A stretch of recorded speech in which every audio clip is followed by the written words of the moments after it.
everyone. This is Jill, also known as GeniAus, starting off our second session of today's GeneaGala Marathon. Thankfully, we got through our first session with only a few hiccups, mostly on my side.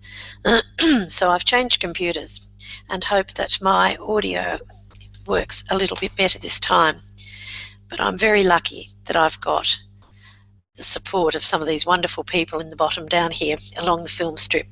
Thanks especially to Pat, also known as Dear Myrtle, Pat from Salt Lake City, and her cousin Russ from New Jersey.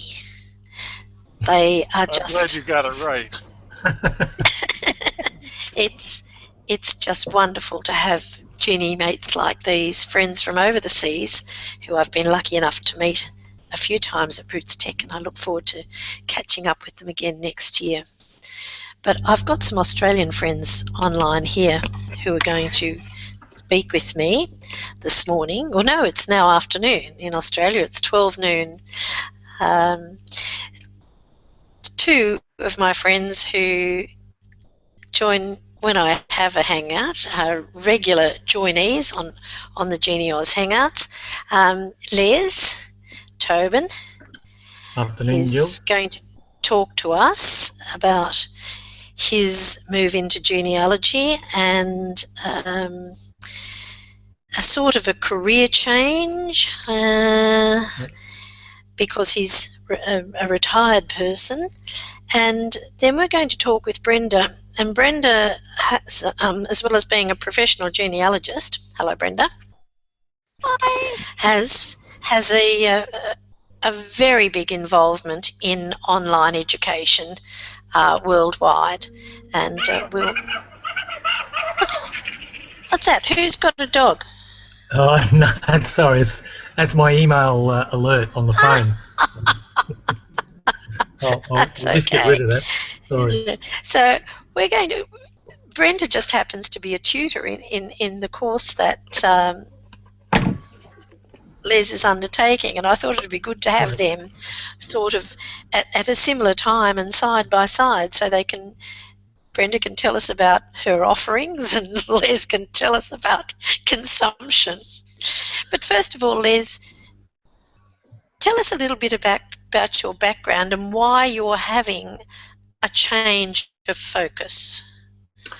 Okay. Or what your yeah. Sure. Well, why you selected this change of focus. Okay. I sort of had a bit of a change in lifestyle in early 2013, and I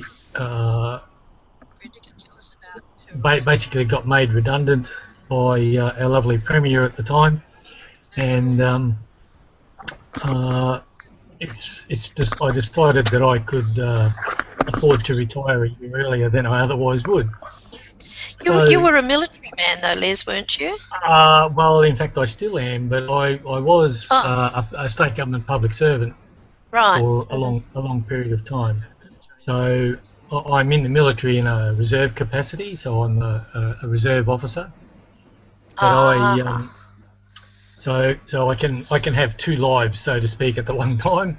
And so what happened was my normal civil public service life ended. And I decided that, to keep active and busy and things, one of the things I've always had a long-term interest in was genealogy and family history, where I started doing my own family history back in about mid 1987 or 88, something like that. And what then transpired was I looked around for a while about doing, if I was going to be a professional or qualified genealogist / family historian, I looked around for what courses were available, preferably online courses were available to achieve that aim. Firstly, I had a look, obviously here in Australia, and thinking that the Society of Australian Genealogists are the sort of lead entity in that regard. I had a look on their website, and they do obviously have a course, as most people here may know, that they run online. But it sort of wasn't for you. Well, so it turned out. Okay. What happened was, I was a little bit, if I said I was annoyed, it's probably an understatement, but at the end of the day, I applied to do the course. They do obviously have limitations on the number of people they can allow in any particular course from a management perspective. But the unfortunate thing for me is that whilst I applied, filled out the one-pager, sent it away, eventually I found out after a month that I wasn't selected to do the course, so to speak. And unfortunately, I couldn't really find out why. So anyway, that was an issue I got over, and I thought, okay, well, if I can't do the course within my country, I then put a little post. I can't remember if it was on the GeniAus site or one of the other Australian communities, but I put out a question to anyone to say, does anyone know of a good course that I can undertake to achieve some sort of professional accreditation? And funnily enough, one of the directors of SAG suggested the National Institute. Oh, okay. Which I thought was rather ironic. Okay. No, I'm just going to interrupt you for a minute because since we've started, we've got a few handsome people have joined the timeline, and I'm just going to say a quick hello to them. We've already mentioned cousin Russ and Pat, so there's Russ for those people who don't know him. Now, here's one of my mates, Roger. Roger's a Kiwi, so he's celebrating National Family History Month, but where are you celebrating it from, Roger? West Michigan. West Michigan. Are we going to see you at Roots Tech this year, Roger? Next year you will, yeah. Next year? Oh, sorry, I can't. Yeah, that's fantastic. You already saw me this year. I already saw you this year. Roger took me on a great, Roger and his wife took me on a great, Lisa, a great sightseeing tour around Utah. We were all discovering it. We've had a great day. So it's a really beaut to see you here online, Roger. We might chat a bit later. Pat's got her avatar up, so she may have gone for a walk. Jenny Joyce, you're going to talk to us later about UK House of Commons parliamentary papers and the gazettes. So that's that'll right, be good. Yeah. I heard your presentations at Congress earlier this year, and that they were really well received. So I look forward to hearing you share your knowledge on that with people. So you're hanging out from Sydney, aren't you? I am. You am. Good work. And this is someone that I've never met in person, but I've communicated with online. Hello, Jenny. Hello. Hello, Jenny. And Jenny's going to speak to us or tell us a little bit at some stage through this session about the one name studies. What's the official title? Surname Societies. Surname Societies. Oh, I got it wrong. About the Surname Society, which is a very new, exciting group, sort of a cousin, perhaps, of the One Place Studies Society. So, Jenny, it's great to have you online, actually sort of see you in the flesh. Unfortunately, Saturdays when you have your hangouts and whatnot are often family time with us. I always seem to have grandchildren here, but I got rid of them today. So I never tend to join in your hangout. So it's great to see you hanging out. And, of course, we've got Brenda back, who was in our last session, and she, coincidentally, is got a similar interest to Les. So, Les, you decided to undertake this course with NIGS. I might ask Brenda what actually is NIGS. Let's put her on the spot. National Institute for Genealogical Studies, otherwise known as the Institute, because nobody likes being called NIGS. Oh, sorry. Is it a rude word in America or something, or in Canada? No, it's just the Institute sounds better. Sounds a little bit more, yes, yes, proper. Okay, and so where is it? I just, where is the Institute? Is it connected with the... It's located in Toronto, and it comprises many courses for many different subjects, and it's available to anyone in the world. Right, so it's delivered online. Yep, it's all delivered online, and we have online chat sessions called live meetings as well, where if any of the students have problems, they can discuss their problems. If they have research problems, they can discuss those. And the live meetings are open to anyone. You don't just have to be a student. Oh, have I lost you? No, I'm still here. I thought you were going to say you're still there. So, yes, Brenda, we're in Australia. What relevance does the Institute have to Australians like Les who might be studying?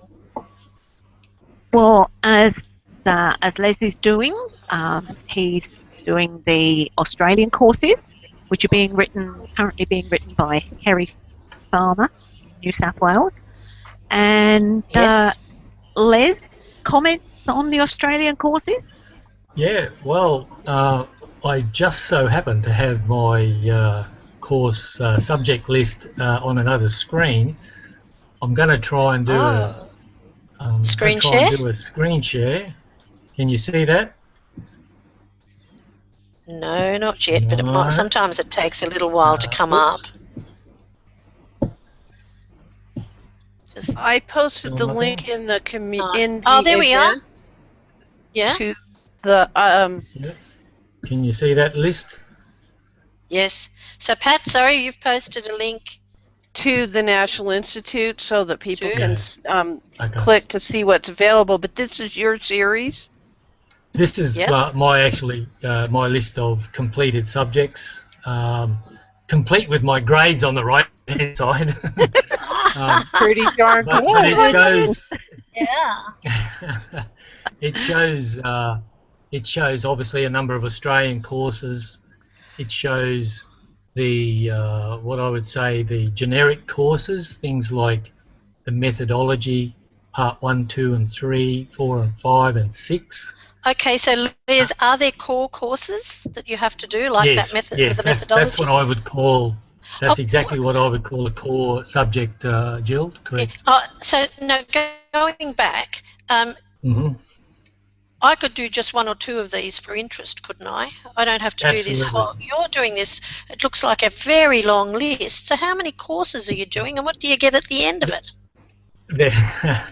There are in my particular course there are 40 modules, and the course I'm doing is the Australian course. It is made up of those foundation modules as well as the modules associated with the particular country that you wanted to do, as well as some electives as well. So in my case I chose the English subjects as electives. So and that goes from the basic level right through to advanced subjects. Typically each module might take anywhere from 1 to 2 months. It could take as long as you like. There are a certain date that you need to complete it by. However, that can be extended with negotiations with the institute. Right. Yeah, because I always worry about this because I'm never home for long enough. But yeah, sure. You can get extensions. That's nice. You can get extensions, and you can do them in no particular order. Right. Sometimes, but do you have to do the core ones first? That would be a wise thing to do. To do the core ones first. Yeah. Certainly, the likes of the methodology 1, 2, and 3. Then perhaps do some basic subjects, and then come back to maybe methodology 4, 5, and 6. Oh. Because the later core modules tend to focus on some of the more advanced skills and knowledge and methods required, they tend to, if you've done some other subjects in the meantime, a lot of the things then tend to fit in place. Right. And, okay. It can help with that underpinning knowledge. Yeah. You can then progress through the other specific subjects far more better. You know. Okay. Can I just ask Brenda a question? Brenda. Sure. Yep. How much help would you give someone like Les to work out their course? You know, what they're going to do. Do you give advice about doing the core subjects first? Yeah. You know, how do they find? Most students go in with an idea of an idea of what they want to study. Now, in Les's case, he's obviously gone in looking for learning about Australian subjects, and if it's like me, I went in wanting to learn about English research, and I picked up the English subject, and they're divided up into 3 sections: your basic studies, the intermediate, and the advanced studies. Oh, okay. And depending on which subject you pick up, some of them are basic, some of them are intermediate, and some are advanced. With the English stuff, picking up English census material, English census records, or English civil registration, they would be basic courses. Going through to something like, I'm just trying to think what I did with the English court records or English tax records would be an advanced subject. Mm-hmm. So you're going in, you've got a pretty good idea of what you want to study or what you're looking for in a course before you even get there. And that's when you get hooked. I just wanted to do English research, and I did the basic courses. And at that stage, the National Institute was tied up with the University of Toronto, and I'm thinking, oh, can I go past? Oh, this is university work. Can I go past the basic? Am I any good at it? And I did actually phone the director, Louise Saint-Denis, at that stage, and discuss with her. And she said, look, go for it and see what you do. And if you like it, and if you want to carry on and actually end up doing 40 courses, you could have PLCGS after your name, Professional Learning Certificate in Genealogical Studies. And that's when I seriously started to look at what I could do. And as with Les, he's picked up the Australian subjects, but he's also picked up the electives for the English research.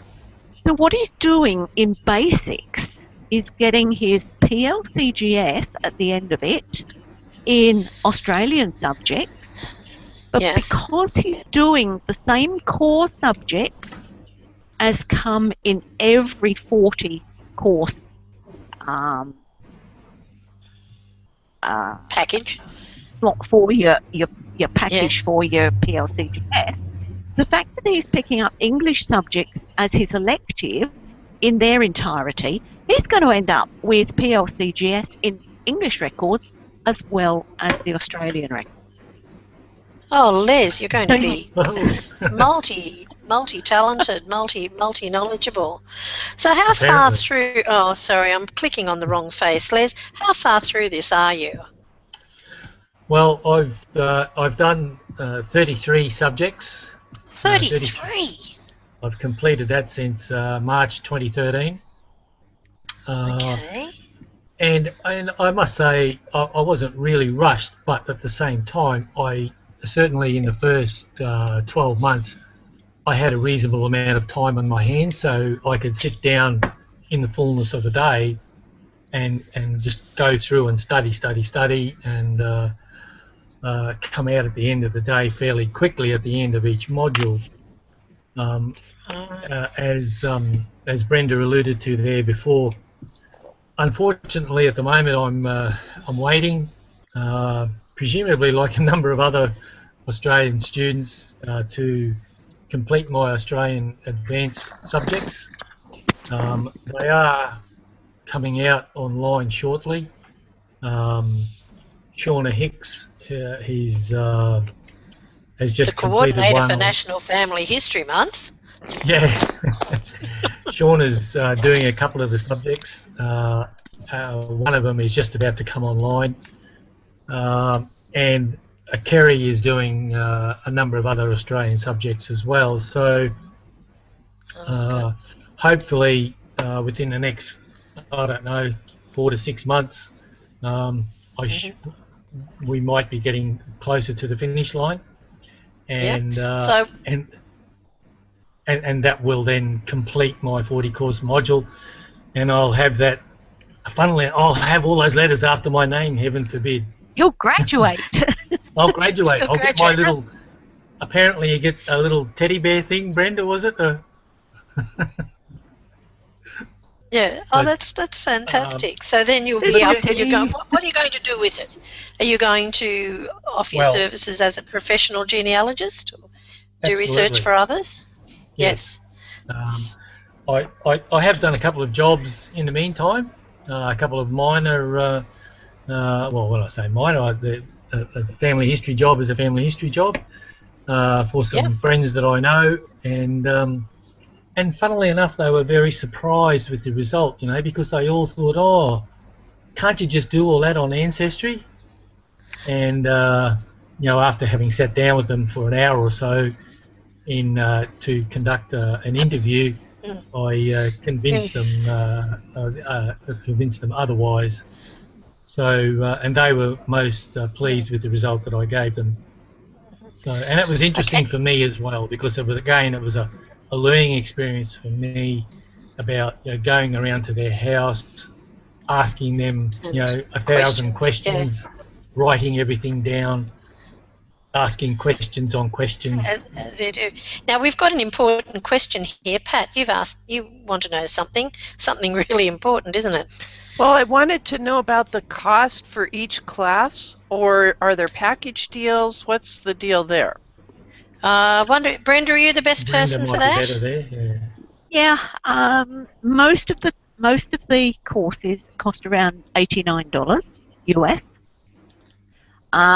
They become a lot cheaper if you look at a package, and with the package costs, there again, it's big outlay to start with for 40 courses, but there are package costs for, say, 8 courses, or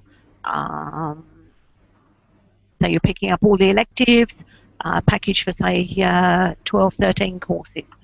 And if you speak nicely to them, they will split up the cost over a certain number of months. Okay. So, yeah, Russ, I can't find you. There you are. I have a question from the community. Whoops, it just scrolled off. Let me bring it back. Oh, Dave Robbie's on. Yeah, Dave's here. France asked, how many hours per week approximately would you expect to spend on a subject while it is running? For me, okay. I would say, as a minimum, probably 15 to 20 hours a week. Holy schmoly. And it just depends. It just depends on the module you're doing, because sometimes the modules require you to go away somewhere, for argument's sake, like and learn a particular skill or a particular method, or to go away and actually do some searching and then come back and then go into your module and then go, well, here's what I found. Particularly if you're doing things like transcribing and abstracting and things like that, where sometimes you just need to go away and practice reading some other typically old English documents, and try and transcribe them with the new little bits and pieces of knowledge that you've gained from working your way through a module on transcription. So yeah. Some other modules. Yeah. Sorry, you go on. Well, my big question was, I hate exams. I like I like coursework. Continuous assessment through a course. So, Brenda, what sort of assessment is there for each of these modules? There's usually assignments every week.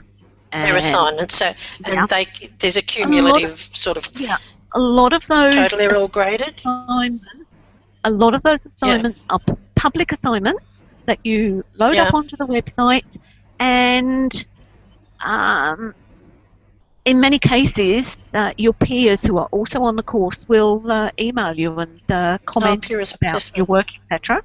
Other assignments are private assignments, because there's a right and wrong answer. And when you answer that question, an instructor's answer with the right answer will pop up.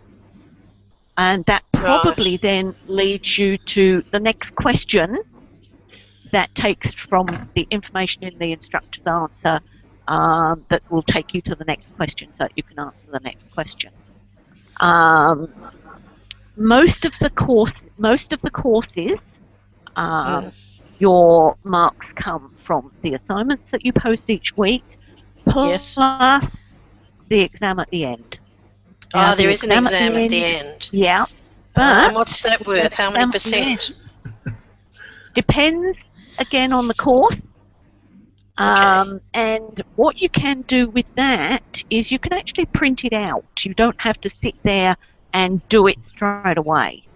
And you can print it out, and it's it's open book, and it's multiple choice answers. So, multiple choice. So it's not that difficult. It's going over what you've read over the last few weeks, and it's so the nitty gritty is that sort of like 50%. I know. 75%. Yeah. That sort of range. Yeah. Okay. All right. So is there any? Yeah. Go ahead. I have a question. Roger asked a question in the community that he might want to ask here. Yeah, Roger. When Les put that impressive looking list up, does each line on that list represent one course at $89? Yes. That's correct. Okay. Wow. Except that didn't cost me, because I bought it as a package. It didn't cost me $89 each. So there was a discount. Correct. Yeah. Okay. All right. Okay. Now, can I just say? Yeah, you can just say with the and then we're going to move on. I'm dying to talk to True. Yeah. Oh, okay. Well, yeah, by all means. Yeah, I see True is new there. I haven't seen her before. Yep. Yeah. So go on. What were you just going to say, Les? With the exams in particular, as Brenda alluded to, the vast majority of them are A, B, C, D, etc. With supplemented by sometimes where you'll actually have to write a one-pager or a two-pager and then actually submit that document.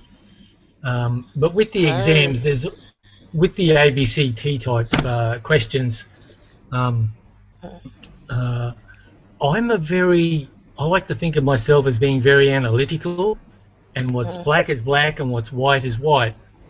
And when I see an answer, that's a little bit grey, I certainly didn't hold back in challenging the tutor's answer.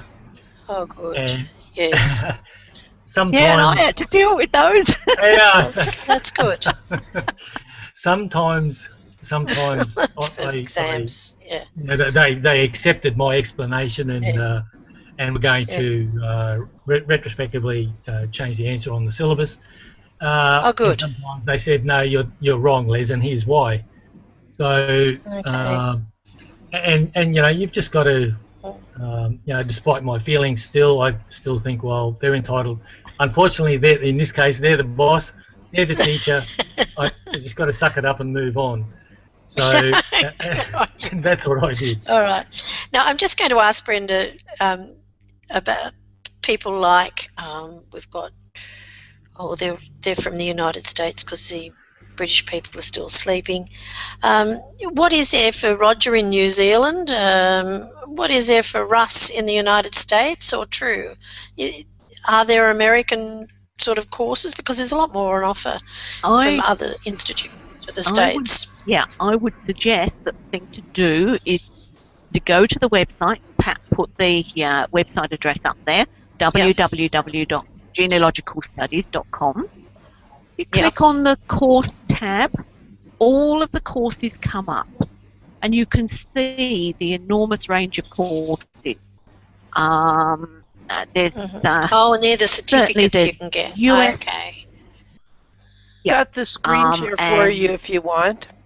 I've put it up here. Okay, so if you scroll down that list, you can just see they're in alphabetical order below, because a lot of those aren't actually as one of the total course packages. There are a lot more courses there as well. Researching Eastern European ancestors, researching Swedish ancestors. There's a lot of them there as mini little courses on their own, standalone courses. There's one on roots magic.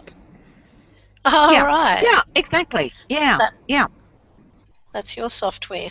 Oh, there should be one on Family Historian. Okay, now before we finish on NIGS, I'm just wondering if anyone along the panel there not NIGS, sorry, the Institute, anyone there along the panel got a question. Can they wave or just butt in? No, they're all satisfied? I'd like to mention the price of this. Pat.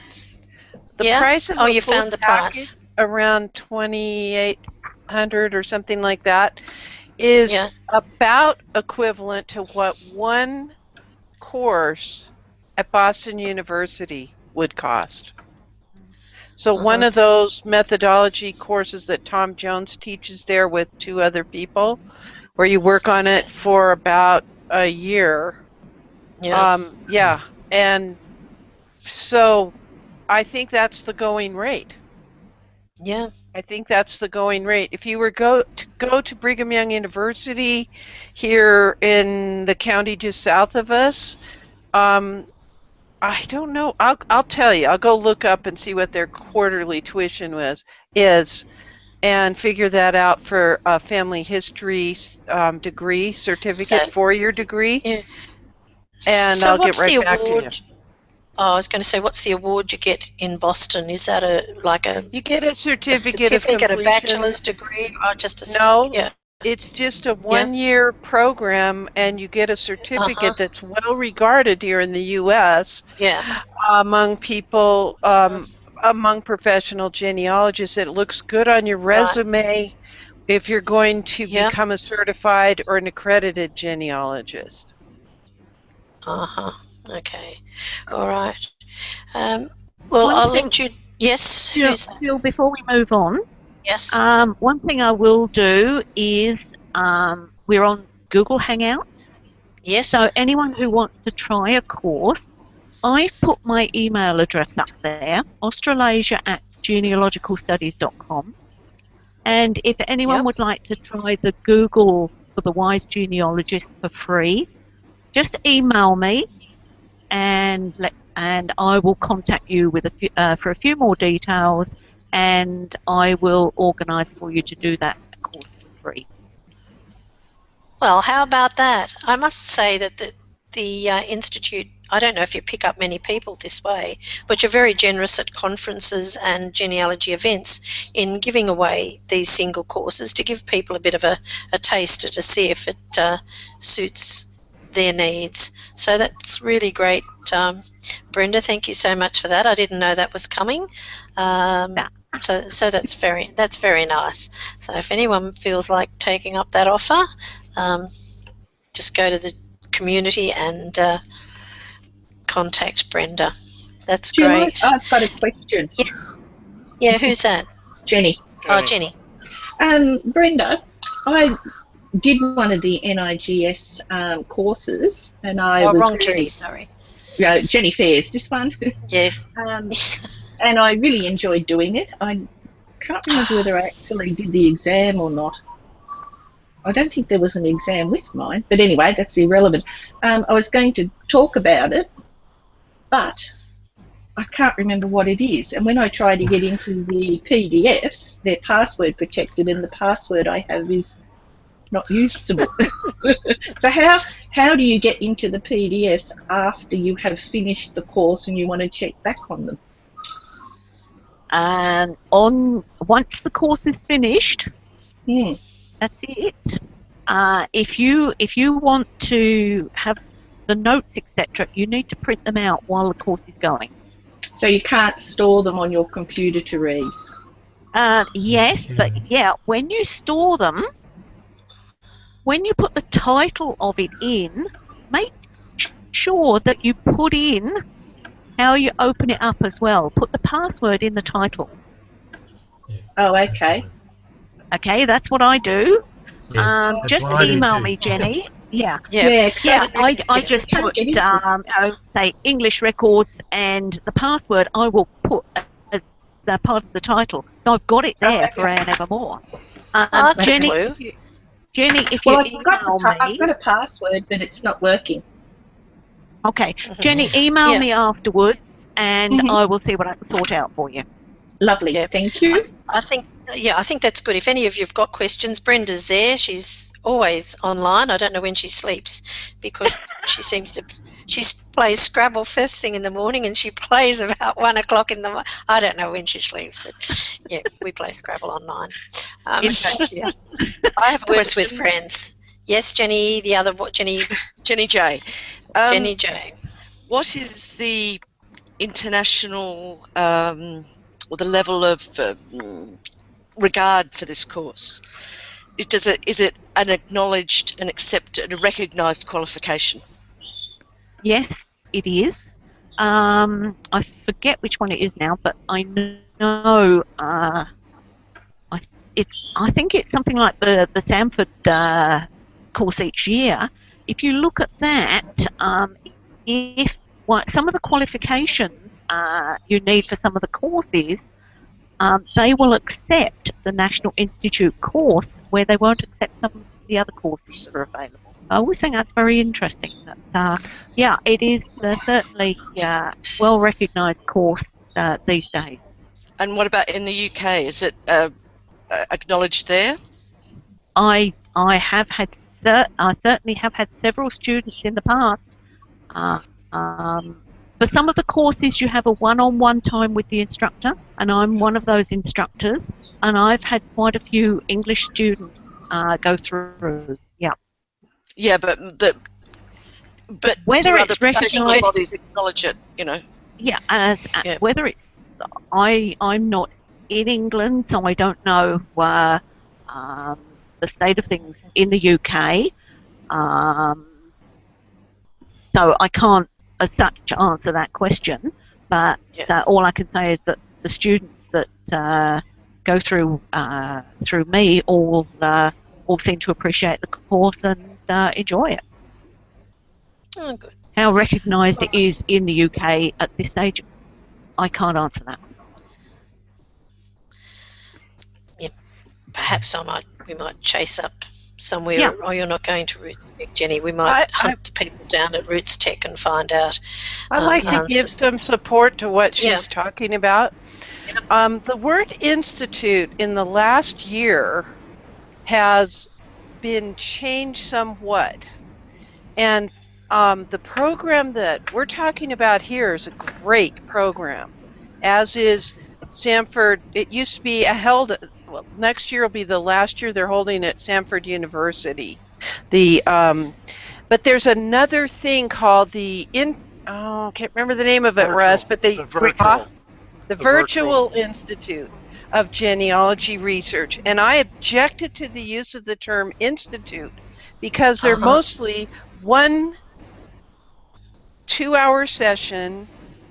You do homework, the teacher doesn't look at it, and then you come back the next week and there's another 2-hour session.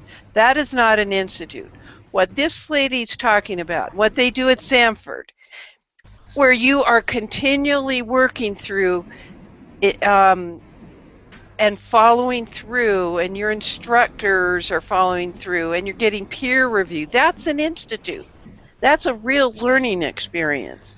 A virtual institute is better than a one-off webinar, but it's not as the quality of work that you're talking about, that Les is involved with and that Brenda's involved with. And I commend you both for being part of that program. Louise St. Denis has done a wonderful job pulling all you talented folks together. It's very good.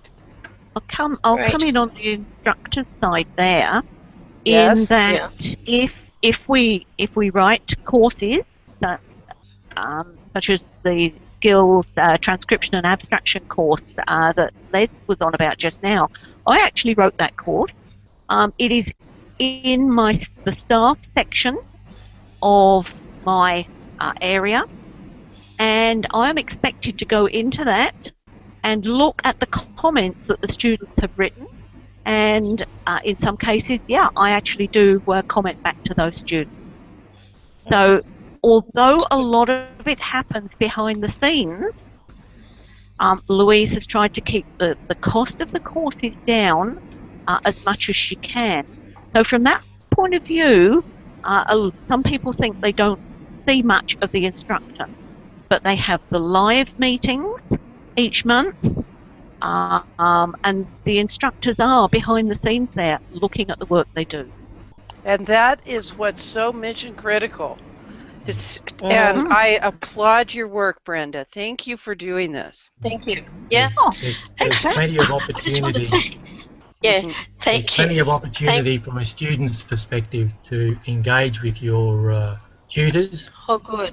And also plenty of opportunity to exchange information with fellow students as well. No matter where they are. No matter where in the world they happen to be, that's correct. Okay.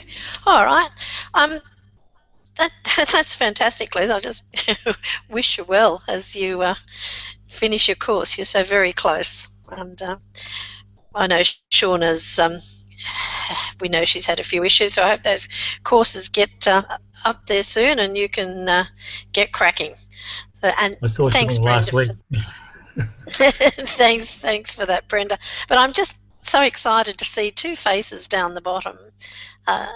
Well, 3. Oh no, I better not pick out people. But I can see Dave, and I was wanting to say hello to Dave. I've seen you sometimes on Dear Myrtle's Hangouts, although she doesn't have them at Australia Friendly Times. Welcome to Down Under, and Dave, can you tell us a little bit about yourself and Old Bones? And Old Bones. Well, I myself am a big old bone, but I'll tell you. But that's what. That was a name that just popped into my head when I was flipping over onto the professional side. I live in Massachusetts in the United States. My maternal line goes all the way back to the Mayflower and Plymouth Colony. And Massachusetts is notoriously good at keeping records, so it's very simple to do. Relatively simple to do research in Massachusetts. My paternal line is southeast, but just about everybody came came to this country. All of my ancestors came to this country in the 17th and 18th century. It's quite remarkable. Wow, a few here and there that stragglers, but and I came into this conversation while you folks were talking about education. Now, I teach on a very low level, very basic, perhaps even intermediate level, but I wanted to comment about BU. I think Pat brought up BU, and I've got the BU certificate, and yes, it is recognized, and I'm pretty proud of the fact. So this is Boston University, yeah? Oh, I'm sorry. Yes, BU, correct. Boston University, yep. And I just want to point out that although they do have a campus program, most people elect the online program, which is how I went about it. And I have since, I mean, I met a lot of big name genealogists, if you will, going through that program, and in the years since, by going to various conventions and conferences, et cetera, I've met quite a few of those folks, and someone like Cousin Russ and Pat Richley Erickson has come to here to my backyard to a conference, and I got to meet them in person. And they're wonderful, by the way, in case you haven't noticed. Oh, but, we do notice. But as far as I'm concerned, I do a lot of client work. I do too much volunteer work, and as I said before, I teach and lecture on a lower level. Certainly not a university level, but and it's something I love doing. I'm all booked up probably for the next 3 months, and I don't know how I'm going to do all the things that I need to get accomplished. I think I put in the chat before that I just finished submitting an assignment to ProGen. ProGen is Professional Genealogist. Oh, it's based on that. Yeah. Pardon me? You must be familiar with that book, Professional Genealogist, yeah. And I'm a little over halfway through it. And ironically, we're doing evidence and citations with in Dear Myrtle's study group with Russ, and that's this exact same chapter we're on with ProGen. And monthly we get together on Sunday nights, and it's peer review of each other's assignments and each other's work, and it's again, you get to meet a lot of other very interesting people, and it's a lot of fun. Can I take you back to the Boston University course? Is that US centric? Is it US centric, or is there a core of methodology, or? Well, absolutely, core methodology. Certainly, the resources that they invoke are U.S. centric, but the principles are solid. You know, learning how to write a citation, learning how to analyze and correlate data, the 5 principles of genealogical research. I mean, even all the way down to photograph analysis, and I would say that it's both. The methodology is solid and universal. The specifics are U.S. centric, but you do it all from your living room anyway. So, yes, or your kitchen, like me, where the lighting's the best. Yeah, or in the cellar, like me, in my office here.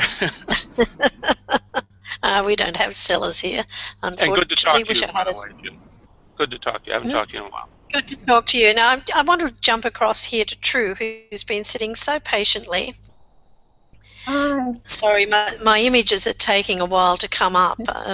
It's a bit slower on this computer. So True, I know you through the Worldwide Genealogy blog, and we've had one of the bloggers on earlier, actually. Who was it?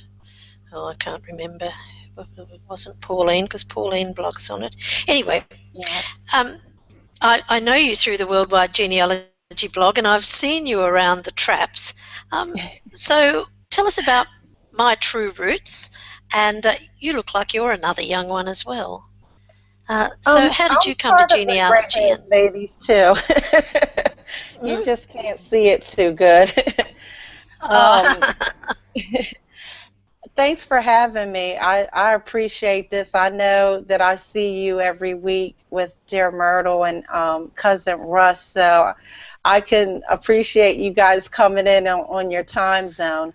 My True Roots is based on my true roots. It's born out of my name, and I'm just staying true to my roots. My mother is European and my father is African American, so my blog is a combination of both sides of my family. I have traced them back to the 1700s, but I just can't quite get over the pond, even though I know that's where they've come from on my mother's European side. So they were good swimmers. Yes, I do a lot of African American research, and I just feel like it's my responsibility to have the next generation and anybody else, whether they're my age or older, that let them know that they can do this, because a lot of times we don't have our records and our family history written down anywhere. It's mostly through oral tradition. So that's why I started my blog, to actually get it time-stamped into the blogosphere, so future descendants on my lines can already see what we have. So that's fantastic. So do you work as a professional genealogist, or is this a passion, an obsession, a hobby? It's a passion and obsession, and I feel like I'm pretty seasoned, but I still feel like a beginner at times, because I've learned so much from just when I started blogging 2 years ago. That kind of like really catapulted me into working harder at what I do, because before that I was kind of by myself without the genealogy. I felt like I was just doing this alone, but now that I've blogged for 2 years, I'm in a wider community and I have a lot of support. So that really got me going too. But I'm not a professional. I've just been doing this from scratch, and I started out with oral history interviews with the elders in my family. So that's how it got started. Yeah. So did you actually record those, or did you just write as they? Did you audio? Capture them on audio or video? Yes, I have a documentary, and some of the people that are in that are gone now, but I have a documentary for my African American side, and I do have audio of my parents and video. And a lot of times in the beginning, I just have this thick notebook where I was actually writing from hand. I remember writing from shorthand. Now I can't read it anymore. Because they were talking so fast that I was using that as a method when I first started, because I just didn't know any better. But that's something that I have some of it digitalized, but not a lot of it. But that's something that I just really wouldn't get rid of, is that notebook that I first started with. Yeah, that's wonderful. Now I can hear an accent there, and I can pick that it's not from New Jersey. I think your accent might be further down that way. So where do you hang out? Where are your American ancestors, your African American ancestors from? Are they from, and are you still in that same area? No, I'm not. I'm military, so I'm retired with my husband, and we've been all over the world. So I was born and raised in Pennsylvania, and we retired here in Kentucky. And so my roots are, on my mother's side, are really from Pennsylvania, and my dad's are Southern. So I'm in both places all the time. You're everywhere. Yeah. Oh, that's wonderful. It's so great to talk to you. Now, just hang in there and put your hand up if you want to say something, if you want to ask someone something. Pat's got something to share with us about the Board of Certification. I'll get her to tell us about the Board of Certification. Thank you, Jill. She's been doing research.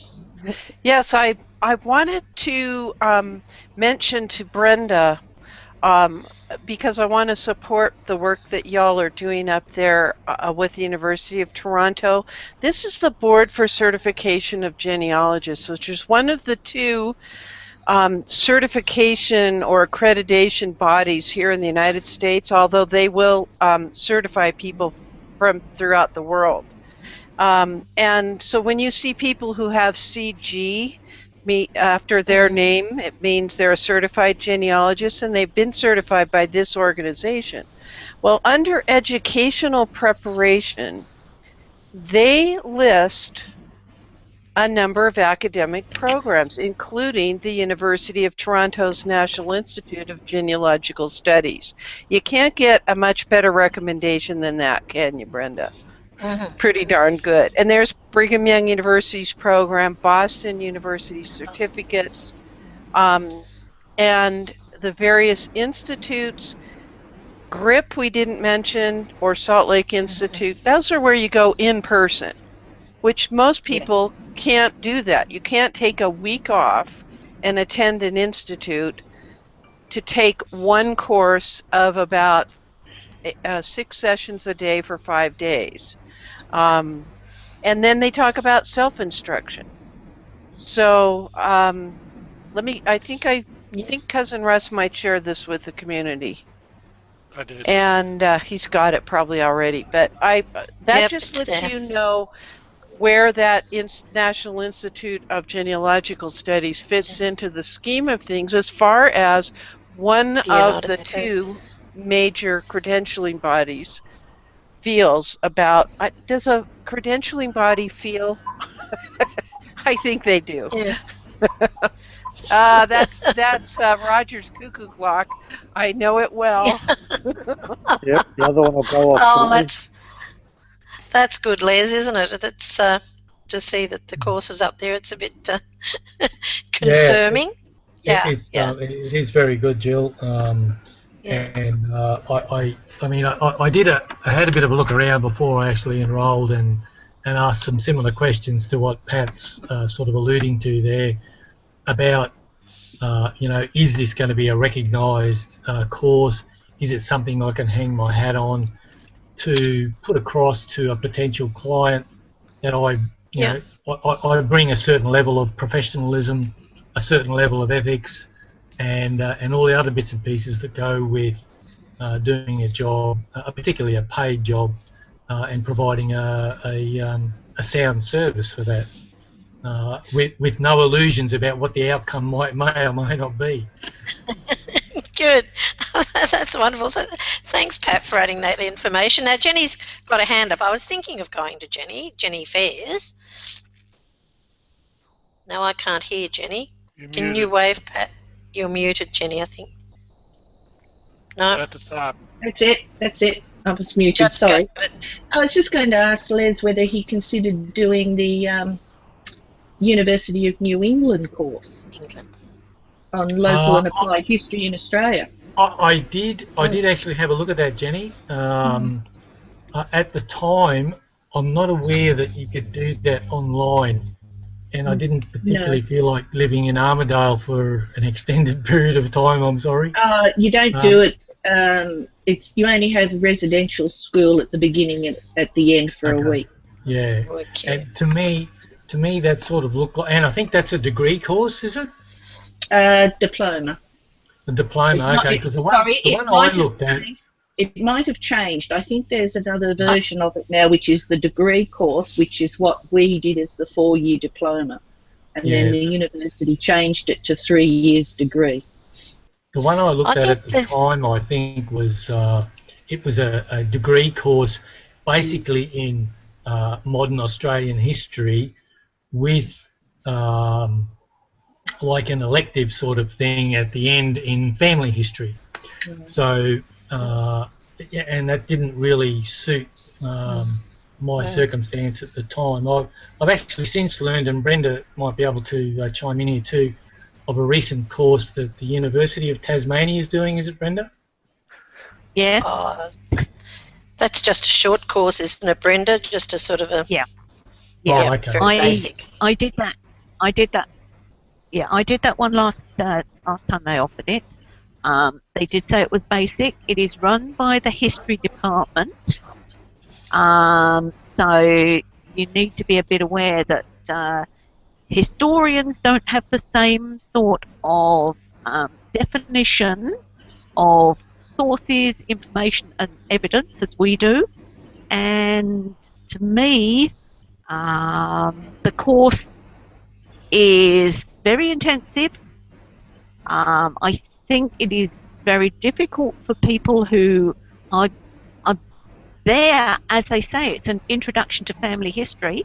I think it's very difficult for them because some of them have not done any family history at all before, and I certainly think to do that course you do need some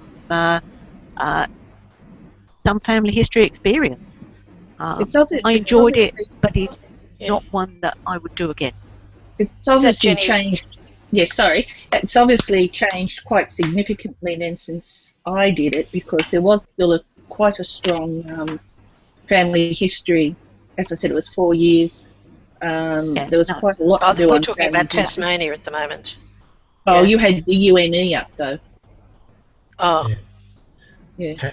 Pat just had the screen page up for UNE. Oh, okay, sorry. Yeah, I can see that. Now, this is the short course from the University of Tasmania. Right. I mean, the one thing is it's FREE. I don't know. Yeah. They're trying to attract people into one of their degree courses, I guess. Yeah. One of their history courses. Yeah. Yeah, I think with them they put too much emphasis on joining into the discussions, and you have to answer some of the discussion questions, and that's the way they're doing their peer reviews. And some people, with the number of discussion posts that are getting up there every week, some people are just finding it far too much. Yeah. It was offered for a second time. I don't know if it's going concurrently, but I know it was during the time I was overseas, so I didn't sign up. Maybe they'll offer it again when I'm around. I'll have to send them my timetable. Jenny Fairs. Yes. I'm just looking at my time. So no, that's okay. We can put you here. I've got my little spreadsheet here to follow, and I've got some time I can sort of slot you in, because I want you to tell us about the Surname Society. Oh, I thought you were going to ask about me. Oh, well, I can ask about you. Well, tell us a bit about yourself first, and then move on to the Surname Society and your role in the Surname Society. Well, I undertook the University of New England course back in the 80s, and exams. Yes, and followed it up with the Diploma of Family History Studies with SAG. So I did about 7 years hard study in a Society of Australian Genealogists for our people overseas. Oh, yes. And I did professional genealogy for quite a few years back in the early 90s. But I was working in the book publishing industry, and I found that I was able to utilise my research skills researching for authors. The money was better, and the jobs were interesting. So I basically have spent the last probably 20 years. I research for authors and utilise my genealogy skills through book publishing. I love it, and with today, today is much easier to research because so much of it's online. My sort of work really involves around the newspapers mostly. It would be newspapers that would be my everyday work. So there's there's a resource from our National Library that'd help there. Surprisingly, make your life easier. It's not the one that I use the most. No, surprisingly, I use the State Library of Victoria because they have the Sydney Morning Herald from 1954, isn't it? 55 through to 1995. So, and that's the time period I often need. Right. I'm just looking here. I've just got a message. Hang on. Sorry to interrupt you, but I've been waiting to hear from Shauna, and I've got a message. Hang on, from Shauna. So shortly I'm going to make an announcement. So if you could keep talking about what I've asked you for a minute, I'll go and find Shauna's email with the news she's sending. I'll go on to the Surname Society. We're only a new organisation and we started last year. Come November we'll be a year celebrating our first anniversary, and we saw a need out there for people who not necessarily they want a lot of people come to surname studying when they hit a brick wall. They have Joe Blow who they can't find, so you start looking around all the other Blow families, and you then discover that before you know it, you're really researching the surname in an area. One of the restrictions of joining the Guild of One Name Studies was that you could, at the time, you can only register one surname and you have to be worldwide. A lot of people aren't interested in worldwide studies. Like me? Go away. And sorry, I'm going to have to take this just to get rid of them. That's all right. That's okay. Well, I'm one of the people who joined the Surname Society because it suited me. I am a member of the other one, the One Name Studies, Guild of One Name Studies, the Goons, but I hadn't registered a study there because they appeared to require you to study all instances of a name everywhere. Yeah, and that was the problem.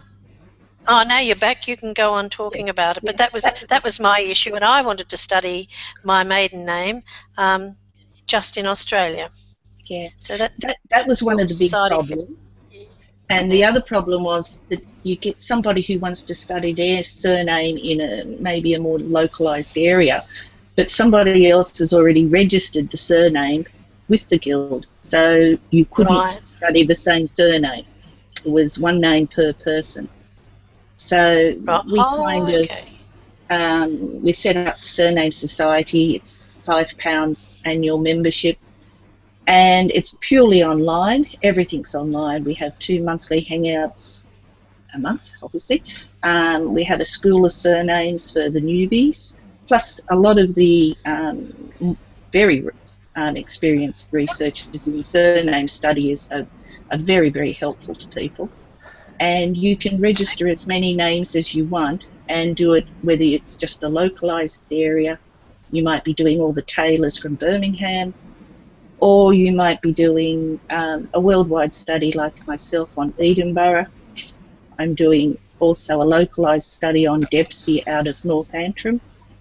So there was a lot more flexibility. That was the idea behind it. And doing everything online, we're going forward into the 21st century of social networking and items like that. And we have quite a few new things coming up in the not too distant future. Ooh, that sounds good. I can't find Shauna's email. So can you explain to us, tell us behind the curtain on the website, behind the wall on the website, what resources you've got there for members? Yes, at the moment, because we actually were quite surprised at how well we grew in the first year. We have, I think it's about 350 members, which sort of surprised us. And we were only a very small, dedicated committee at this stage because we hadn't planned on growing so quickly. So limited with time, but so far we have every week we publish a study story, so anybody in the society can submit an article that is outside the wall so that anybody on the internet can find it. It's not limited to our members. That's a way of publicising people's studies. We have the Church Marriage Finder on our website, which also is for other people around the world to look up if they've looked at, say, free reg and got a GRO or General Register Office number for a marriage, but they don't know whereabouts it was in a particular place. They can go to the Church Marriage Finder, put the details in, and it'll tell them which church that the marriage was actually held in. Obviously this is an ongoing thing. We haven't got all of England covered, but it gives you a stepping stone to then going to, say, Ancestry or Find My Past and looking up the parish registers that have been filmed, or even through Family Search. what else do we have? We have, badly looking here, the different things.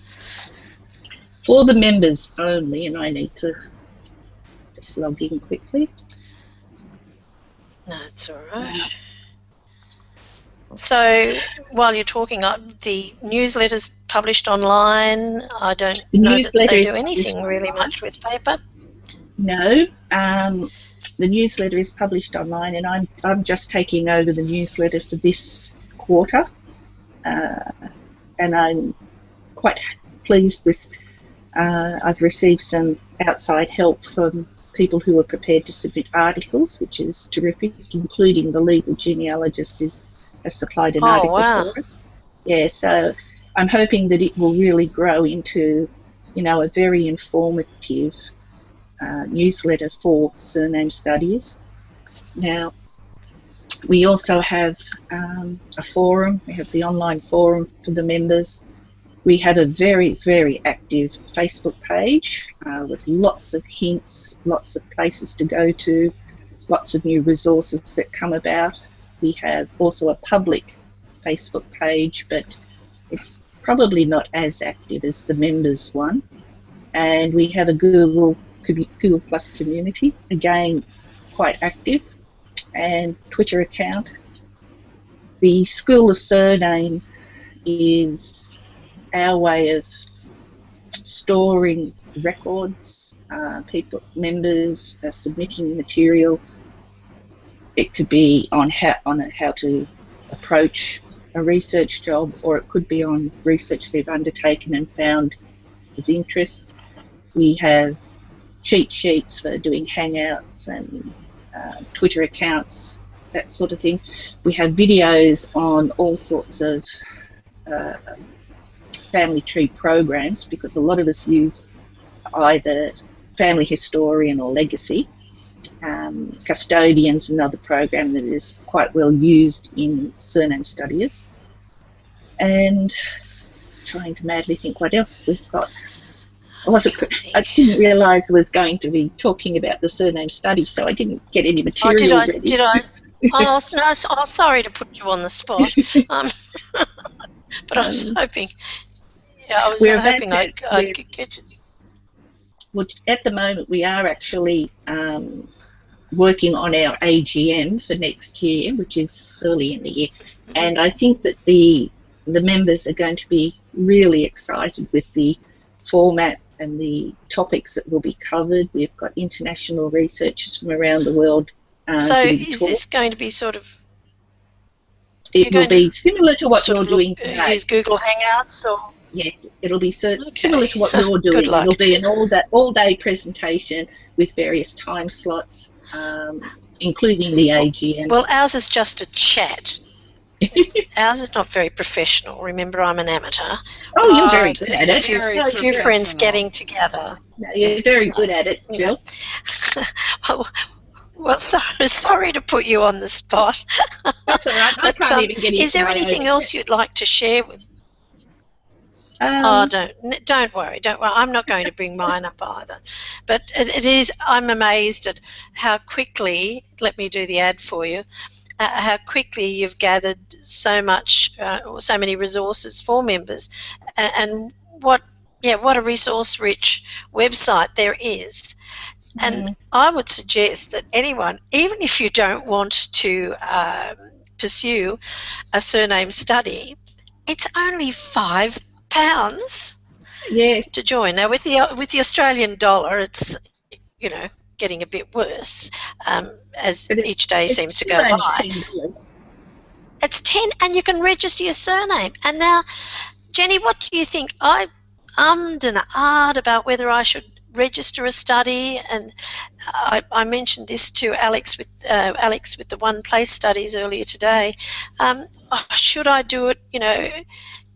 Should I do it because no one else is doing it? Will I do it badly? Is it better to have something there rather than nothing? Or should I leave well alone because I know I haven't got a lot of time to devote to it? And I thought, something's better than nothing. I seem to think that, for my own personal choice, I think something's better than nothing. you'd be surprised how people search out information on, like, for my Edinburghs, if I did a Google on that and found someone was doing a study on it, I'd be onto it like Flynn, be straight to them about it. Whether they've got a lot of information or not, maybe I can help them with what I've got, and their information can grow. The membership is very collaborative and very helpful. We have quite a considerable amount of new people to not just surname studying, but to genealogy, and they're really finding it. Well, we get a lot of positive feedback. Put it that way. Yeah. Well, for £5, and everybody does it. You don't have to pay to register. It's, I think, one of the great bargains in our area, and I'll certainly be renewing my registration when the time comes up. I think I joined after a couple of weeks.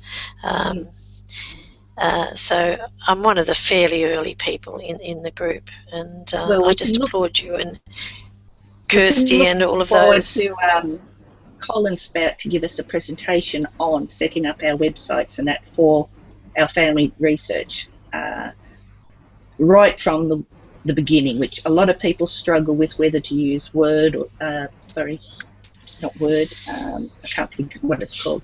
WordPress. WordPress, that's it. I myself want to have a website, but don't know how to go about doing it. So he is going to do it over 2 different Hangouts on all the ins and outs and how to do it. And I think that will be really beneficial to a lot of the members. Yeah, for sure. Yeah, I use TNG and I love it, but it's always good to see how other people do it. Well, look, I've got an announcement to make. I've finally found the email. It's rather a long announcement, so I'm just going to thank you for telling us about the society and a bit about yourself. It's nice to meet you in the flesh, and I do hope that I can get onto one of the society hangouts soon, although we do have another holiday planned. Anyway, that's it.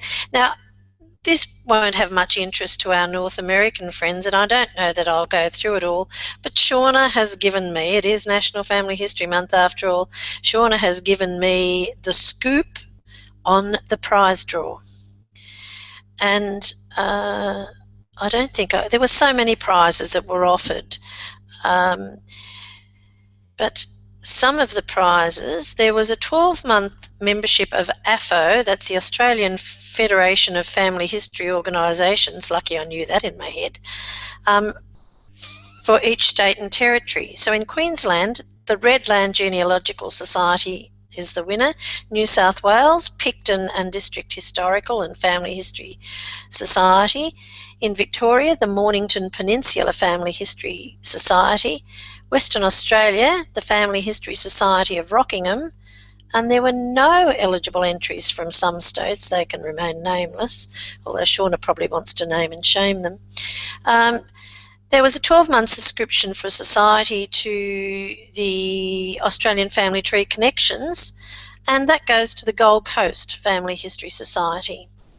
There was a 12-month subscription to the Biographical Database of Australia, and that goes to the West Gippsland Genealogical Society in Victoria. Finders Cafe have offered either an Epson A4 flatbed scanner, a document scanner, or a FlipPal scanner, and Wyong Family History Group, very active group up north of Sydney, have won that.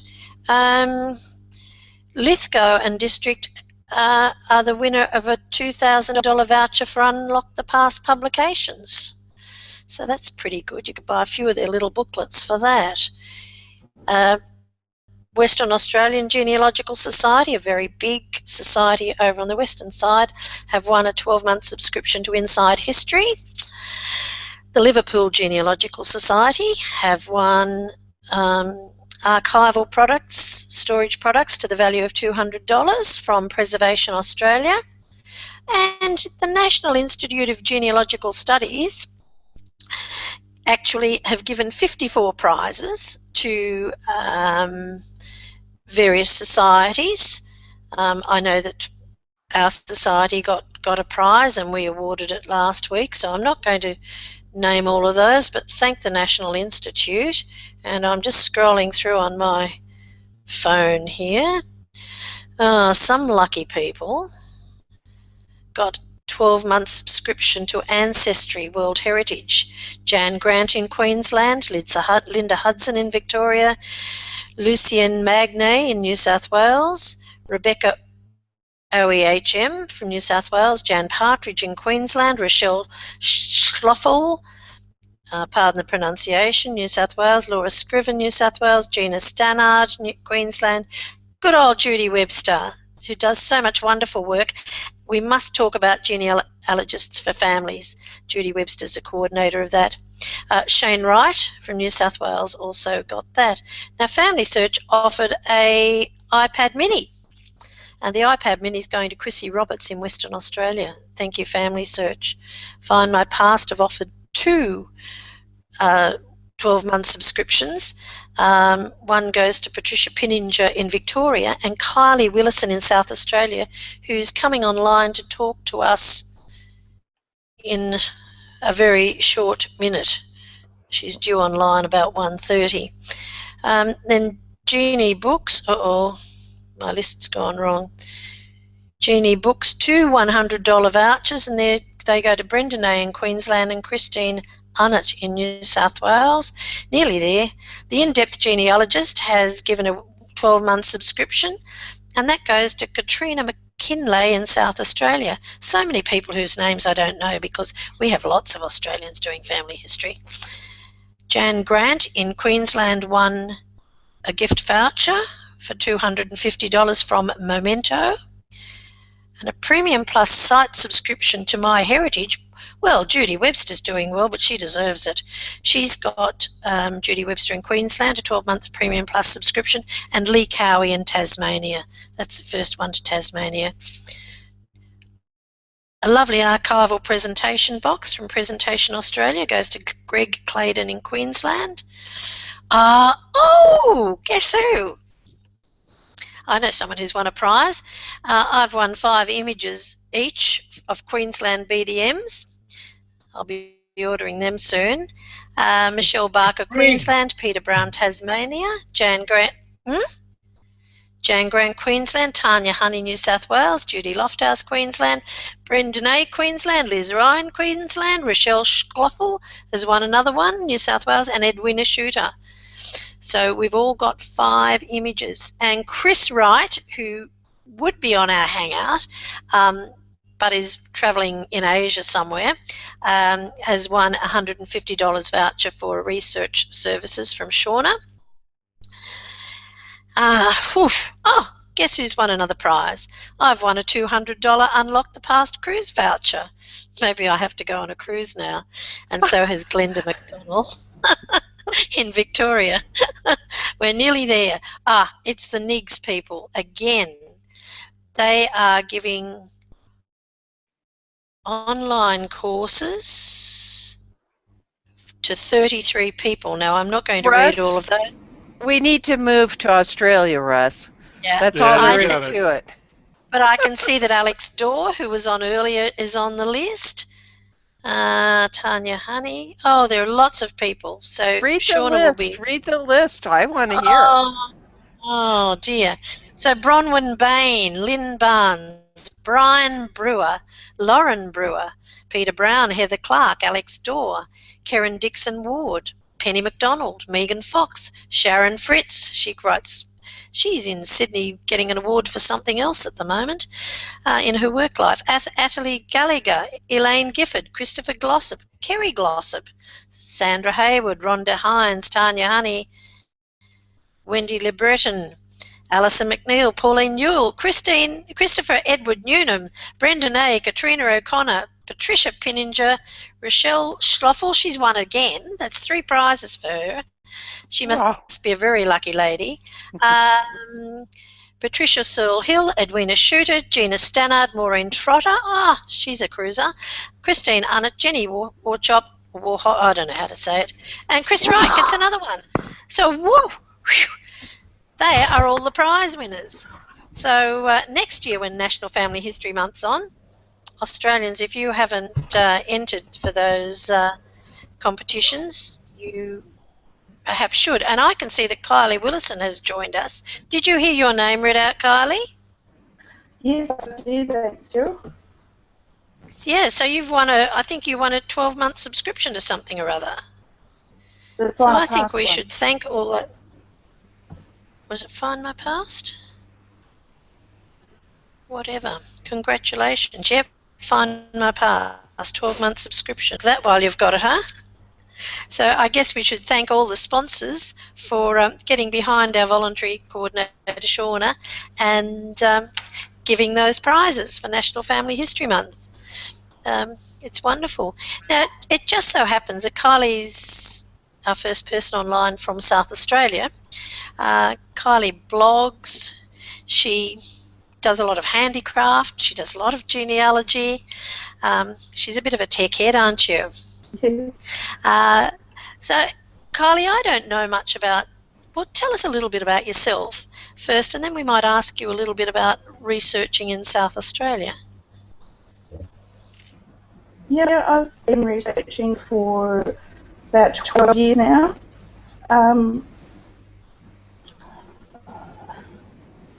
That's good, yeah. No, so put you on this. That's all right. I'll ask questions. So where's your ancestry from? I'm from the UK and also from Germany. Oh, okay. So do you have issues with your German research, or have you got any particular tips? Have you had success with your German line? Yeah, I've had some successes. I'm actually ordering microfilms from Family Search at the moment and going to my local centre to trawl through those in the old German. Oh dear. How are you with the script? At the moment, I've just been looking for a particular surname, and then I worry about. I'm just going to ask you. Your sound is breaking up. I don't know if you are to other people. I'm wondering if you can perhaps turn your camera off, so we just see your, image, your avatar or whatever, and then your sound might come through a bit better. Yep, that's good. So you were telling us about that's good. You were telling us about your German people and your German research. Yes. One particular line is the Burings, who came out to South Australia on a ship called the Princess Louise. And can I ask, are they the wine Burings? Yes, it is. I was just about to say that, Jill. Oh, okay. Yeah. Yeah, my grandma, my maternal grandmother was a Buring.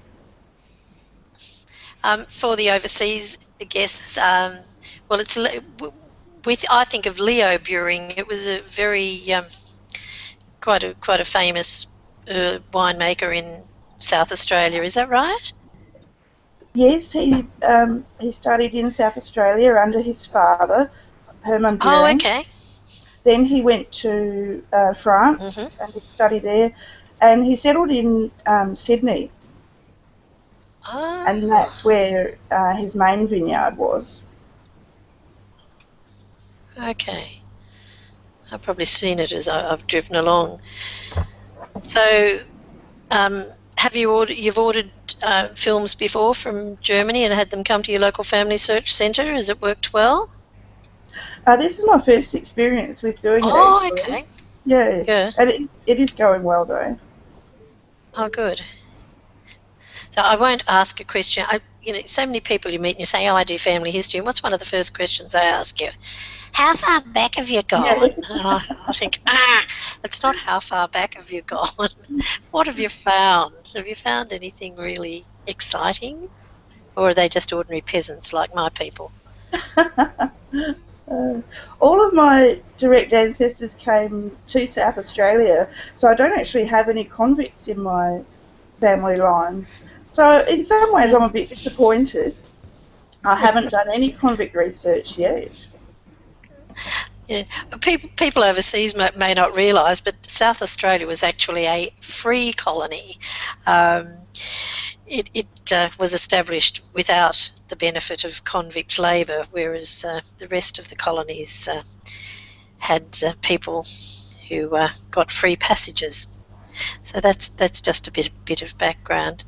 So, Kylie, what sort of resources, what sort of places do you have to research in South Australia? Do you have an active genealogy societies? You've mentioned a family search centre. Are there many family search centres around? I'm not sure of the number of other family search centres. Thankfully, the one that I go to is very local to me. It's not even 5 minutes away. So. Oh, that's good. And what sort of resources do they have there? I have to admit I've never been to a family search centre in Australia. I've been in London, and of course I've been in Salt Lake City. I save up for when I go to Salt Lake. So what sort of resources do they have in the centre? They have a good selection of books and CD-ROMs, and then of course the ordered microfilms that you can look at. So do they have a core collection of Australian microfilms for that area? I'm not sure. I haven't inquired about that because I've just been focused on the particular German ones that I've ordered. Yeah. Just and what's the fee these days? Sorry, what was that? The fee. What's the fee these days for ordering a film in? It was $7.95. Okay. So that's sorry, wonderful. I interrupted you. That's okay. Yeah. Just this year, the State Library, State Records and National Archives offices have all joined together. So they're all in one location in the centre of Adelaide. So it's easy access. They're all in the State Library building now. Oh, okay. So where did they put them? They must have moved things around. Yes. You've got a lovely old state library, and then it's got that modern add-on bit. Yep. So, okay. So you don't have to go to the library and to the archives. Are they in separate sort of rooms within the library, or is there a common sort of place, so you don't have to take your bag from here to there, so you can sort of sit in one spot? I've actually been slack and I haven't been in and seen what they've done with them. Oh, okay. Oh, well, that's your homework. Yes, yeah, I need to follow up on that. You mentioned genealogy societies. Yes. The main big one is Genealogy SA, who also named South Australian Genealogical and Heraldry Society. But I think Genealogy SA is easier to handle. Okay, and in South Australia, I don't know what happens in the United States. I've had terrible trouble when I've been searching for some of Mr. GeniAus's ancestors. But in Australia, we have online, is it for every state? Most of the states have indexes online to births, deaths and marriages through their registry, but in South Australia the indexes are in a different place. So if someone's going to search in South Australia, where do they go to find online indexes to births, deaths and marriages? Yeah, it's the Genealogy SA who hold those. I've just put a link in the chat window if people want to have a look at that. Yeah, that's good. Yes, because it's just different, and when things don't follow the rules, sometimes it confuses people. Yep. Okay. I put the link in the community. Thank you, Russ. Yeah, I've just looked. My other computer had gone to sleep. It keeps going to sleep. Now, Kylie is probably one of the earliest members of something that Mert's been talking about this week. And I'm just looking along the screen to see if there's anyone else who is a member. Kylie is a member of Genealogists for Families. Would you like to tell us anything about your involvement with Genealogists for Families, Kylie? Yes. Or can you? Yeah. No, she's. Thanks for putting the screenshot up. That's good. Oh, who's put the screen? There we are. I'll find it. Thanks. I put the screenshot up of the genealogy. Genealogy South Australia. But I haven't put that's so good. Up. No, I'd have to get that link. Yeah, but going back to Genealogy South Australia, then here we are. She's on to Family History Centres. Isn't she a star? I can sit back here and be lazy. But I just thought it was a nice, because it looks as though there's only one in South Australia. Well, let me zoom in. More. Yeah. There's two, I think. There's two? Who knows about that? Yeah, there are two in South Australia. Two. Oh, okay. 3, 4. 3. 4. One just over the border. But wait, there's more. It's interesting to look at that map of Australia and see. Oh my. So, yeah. There's a few that. in Adelaide. Yeah. The cool thing about it Island being, even.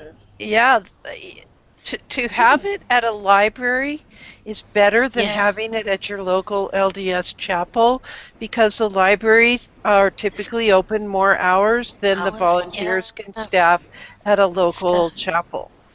Yeah, so which one do you go to, Kylie? You're in Adelaide. You're in Firle. They haven't all got a label on them. Anyway, that's interesting. I haven't looked at that map, Pat, so thank you for showing us that. Well, that's because Roger found the link and shared it, and so I pulled it up. Oh, Roger. And Pat beat me to the screen sharing race. I've been doing this pretty regularly 5 times a week. I want to talk about your 5 times a week before it's sort of no time, no bedtime trouble for you or anything.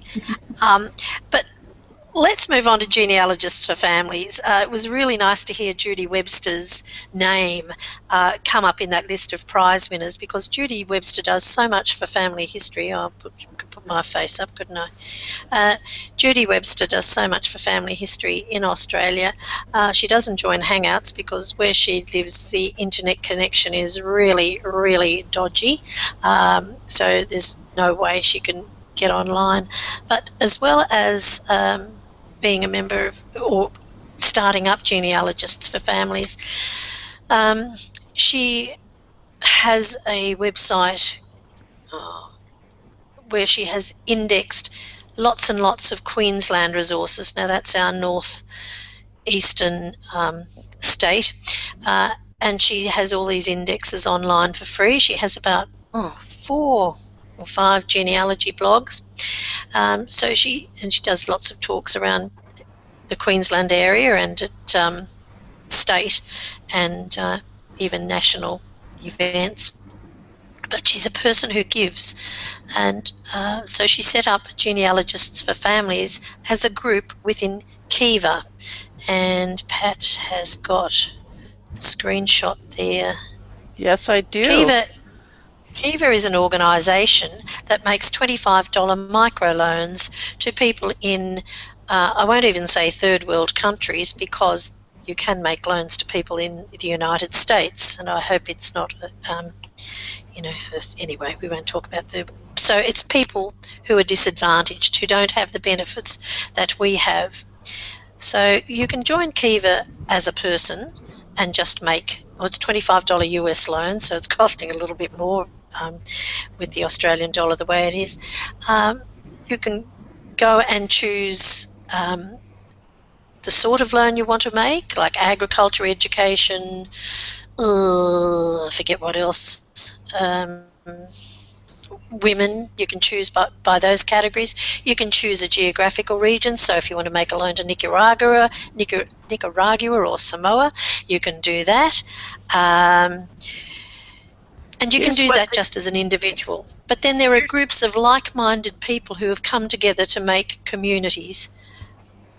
And Judy set up this, Pat, you can say something if you want, Genealogists for Families community. Well, and this is just this Genealogists for Family group, and they have contributed a total so far of $157,225. And it isn't money that's lost. It's a loan. No. Well, sometimes you lose a little bit. Well, I've lost a little bit. But it's not, hey, it's worthwhile.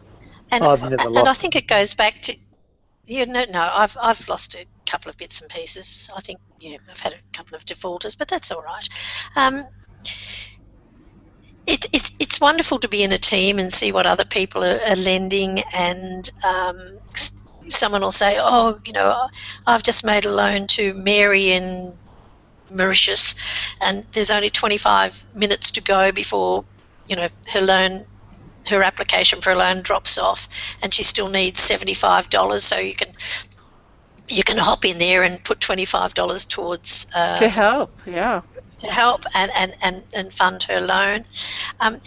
The people who the other person who helped Judy, I don't know, Pat, if you realise, when this was first set up, was our friend Joan Miller, who passed away a few years ago. Oh, lovely. Yeah, and it was actually lovely for Joan's memorial. After Joan passed away, her son suggested that people make loans in Joan's memory to genealogists for family. So that was lovely. We sort of got a few people in through that means, but a whole lot of genealogists from many countries, a lot from Australia, I must say, because of Judy's work, have joined this team. And Pat's just showing us some of the loans our teams have made.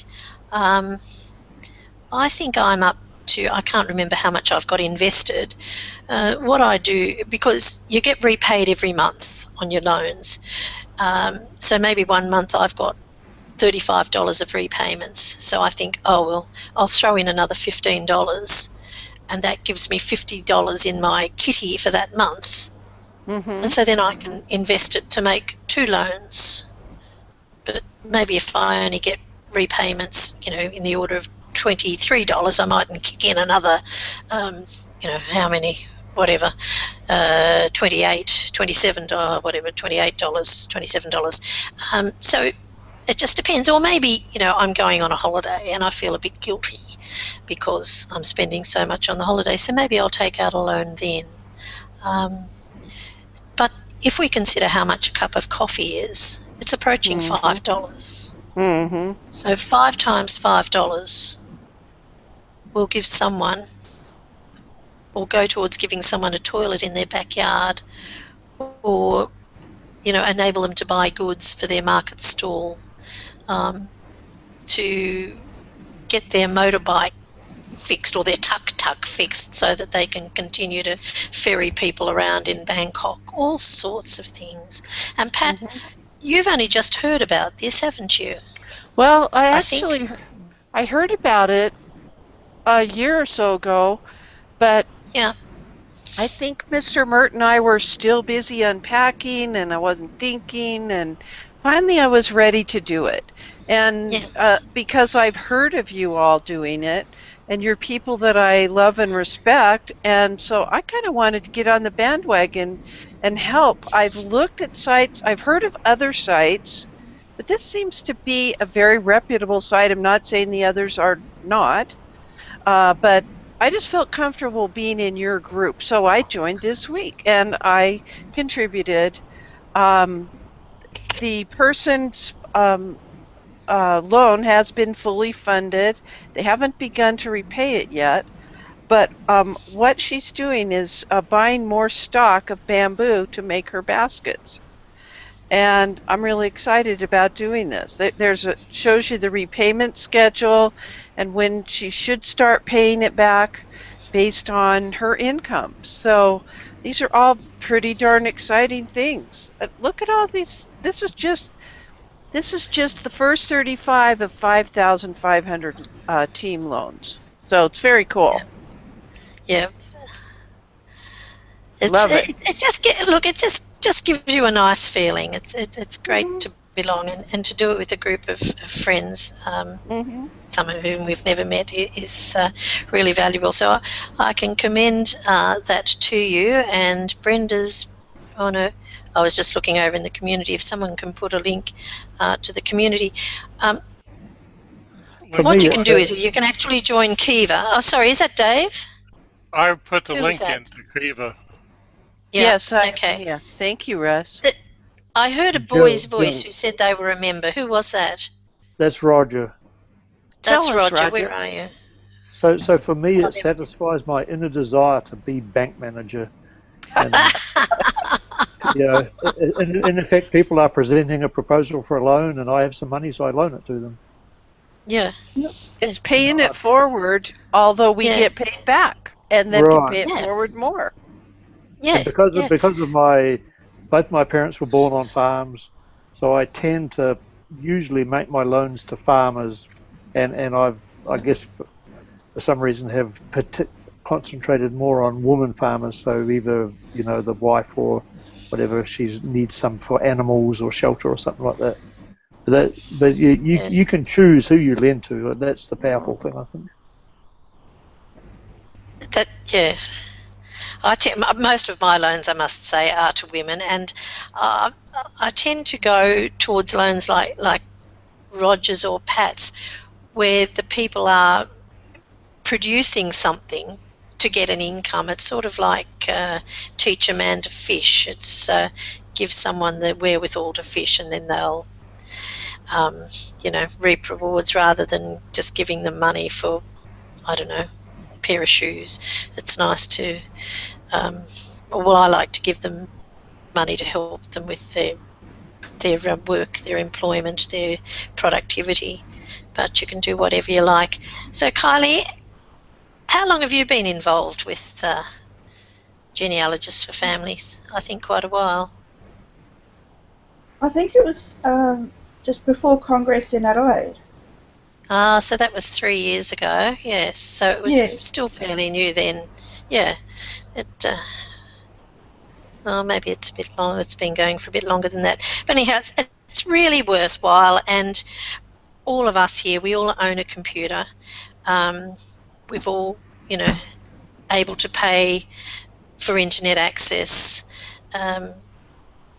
What's $25? It's not, it's not a great deal. You can keep adding to it. I have said to my kids at Christmas time, they've said to me, "Oh, what do we buy for you? You've got everything." I say, "Give me a Kiva voucher." And so you can go and buy a Kiva voucher and give it to someone, and then they can take out a loan. And it's something I'm going to start with the grandkids now they're getting a bit older, to give them a sense of responsibility, and I'll join them to Genealogists for Family as well. To give them an awareness of people in other places whose lives are very different from theirs. So that's another way you can do it now. Does anyone else want to say anything? Are there any other Genealogists for Families people along here who want to give a plug? No, I haven't got. Jenny's the next person I've got scheduled. She's not scheduled for a while. I'm wondering if anyone. Oh no, Pat. I know what I want to talk about. Pat and cousin Russ. Pat is the queen of genealogy hangouts. She lives, breathes, and I don't know, she sleeps. Genealogy hangouts. Pat, you've got I sometimes wake up in the night. I sometimes wake up in the night, and Mr. Myrtle will have to say to me, "Honey, it's not 9:30 yet. You don't have to open the green room." So, Pat, why did you choose Google Hangouts on Air as a vehicle to help other genealogists to teach, to communicate, etc.? Well, Cousin Russ and I like conversation as opposed to lectures. Mm-hmm. And we, I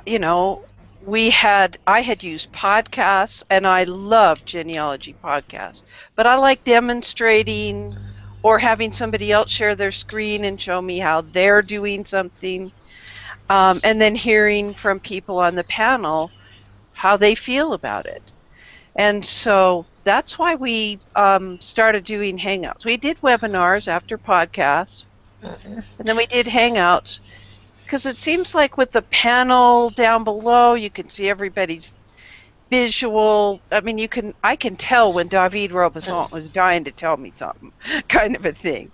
And you know, the conversation is what it's all about, because I don't know it all. Don't tell Mr. Mert I said that. Oh, he is listening. Darn. Hi, Gordon. She talked about the conversation, yes. and we were on the webinar platform, and we decided we wanted to take part of this Google Hangout thing that was coming out. And so for a month, we scheduled a series of Hangouts on air to get people used to it. Within the first 15 minutes of our first Hangout on air, we reached our goal of having conversation. And then it was a matter, and that was the face-to-face conversation that we're having here now. But we also then took some time to learn how to bring in the conversation from the community. So although there may be a limitation of 10 people in the Hangout on the film strip, that's not a limitation, because then we can bring in comments from the community, and Dave just posted a comment in the community here. So we're able to reach a broader audience, and some people would say, well, your time doesn't meet my needs. It's noon Eastern, but I'm in Australia. It's recorded. So it's not a matter of I can't be there. Yes, you can't be there while we're live, but you are there. We go back and read comments. If somebody posts in fact, there's been 3 comments in the community that I need to go look at here in a little bit. But we bring those, we keep the conversation going. I think, Joe, you were out in Salt Lake City when we did Pre-Roots Tech a couple years ago, with a conversation happened in the room with Heather Rojo about. That was fantastic. Yep. Yeah, and that conversation went on for a year. Yeah, and breakthroughs were happening. People are actually trying out a website when we're discussing it, and then they're letting us know they just found their great-grandmother's birth record, whatever it is. And that's pretty exciting. I'm coming back to you, but Dave here has made a comment about his local genealogy society. So, where he's the vice president, Dave, do you want to tell us what you've said? And tell us about. I have his comment. It's your comment. I wanted to proactively. Your headset, David. Thank you, cousin Russ. I do that all the time. They know that's the first thing they should say to me is your headset, Dave. Anyway, I just wanted to underscore the helpfulness and the willingness to be there, and I literally mean be there, between Dear Myrtle and Cousin Russ. When I wanted to start this, I had participated in many Hangouts with them, and I suggested that I try this with with Western Massachusetts Genealogical Society. I do rub elbows with a lot of genealogists, and this is the way, a means for me to get people from anywhere in the world. Jill Ball, you could present to our here in Western Mass through Google Hangout, as you well know, and Russ and Cousin Mert. Excuse me, Russ and Dear Mert have helped us. Make sure you get the deer in there. It's well, if I'm David, he can be Dear. Anyway, they're there. Russ was there at every single one of my Hangouts. He helping me do that, because I go into an absolute sheer panic a half an hour before the thing is supposed to start. Am I going to do this right? Am I going to do that right? Is the speaker going to show up? You know, and Russ is there to very calmly explain to me what I should do and how I should go about doing it. I mean, they're a terrific couple. I'm thrilled to death that I got involved with these folks. Oh, look, when I saw that Russ and Mert were going to join me today, it was like, oh, phew, such a great weight off my shoulders. Now, I will let them go to sleep sometime, but They are just fantastic. Oh, you're here. You are. I love you. Tell you something, Jill. There's something else that's happened to me lately, and people here in North America that go to the same conferences I do are noticing that I'm using an electric cart, or if they see me at the movie theaters, which is seldom, Mr. Mert's pushing me or my grandchildren are pushing me. My health precludes my going and traveling 3 weekends a month like Judy Russell does. I can't do it. I'm just at a different stage in my life. Mr. Mert just saw that we would have a chairlift installed to go down to our lower level. We have a beautiful backyard with a walkout lower level, the hot tub, and I just can't go down there. But now I have an electric chair. So I can still talk with people about genealogy, find out what they're thinking, be part of the conversation, and not feel that the world's passing me by because I can appear virtually. I've appeared virtually for David Robeson's Western Massachusetts group. It was a one-off. And I've given an entire all-day seminar to the Amesbury Public Library with 4 sessions. It's in awesome. Massachusetts, yeah. Yes, in Massachusetts. 1,000 miles away from me. Yeah. If you don't mind me barging in here for a bit, I want to just for the benefit of anyone who's watching this or would like to try a Google Hangout with their organization, I had severe reservations about the generation of people that belong to our organizations. I didn't know if they would reject the technology and say, oh, in the old days we used to have, or whatever. They have embraced it. I mean, they are and I've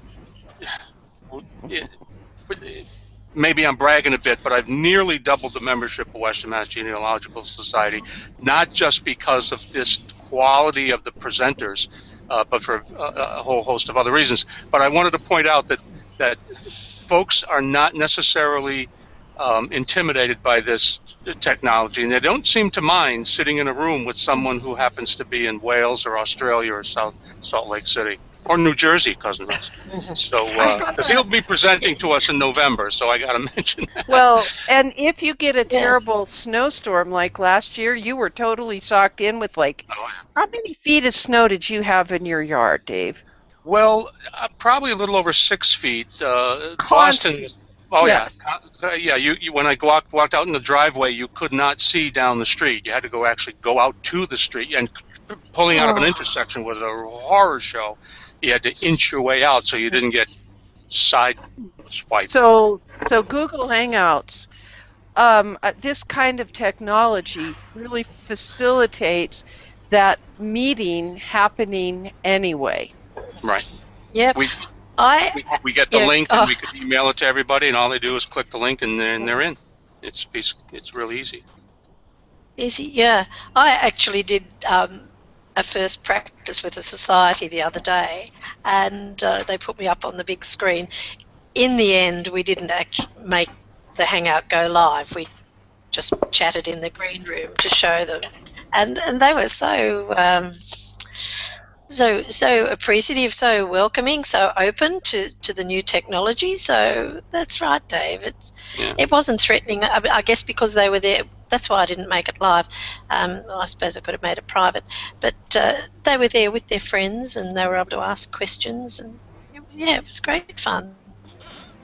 So I think in Australia, where we've got so many isolated people and not a great pool of people on niche topics in every city or every area, it's a wonderful medium.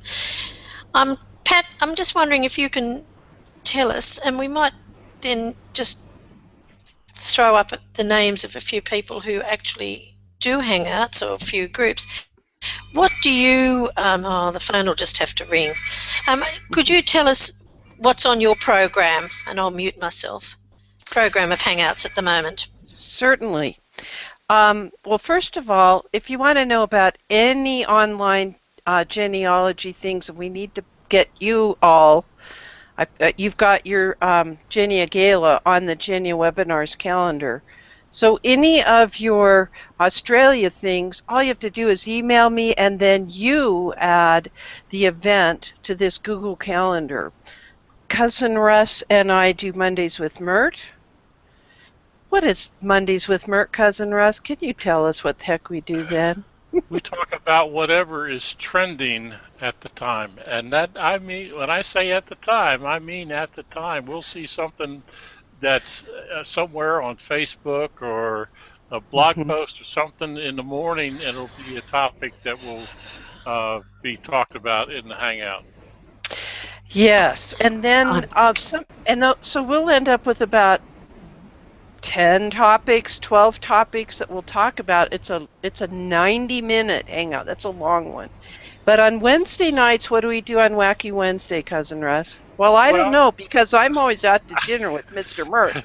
You are. Well, that's a good one for Australia. In the first segment, we talked about Facebook and social media, and our Wiki Wednesday this past week was on Facebook groups and how do you set it up, because there was people that didn't know. It was a well attended hangout on air based on the comments. So we did it because it was a briefly touched upon subject on Monday and people wanted to know more, so we went into detail for 1 hour.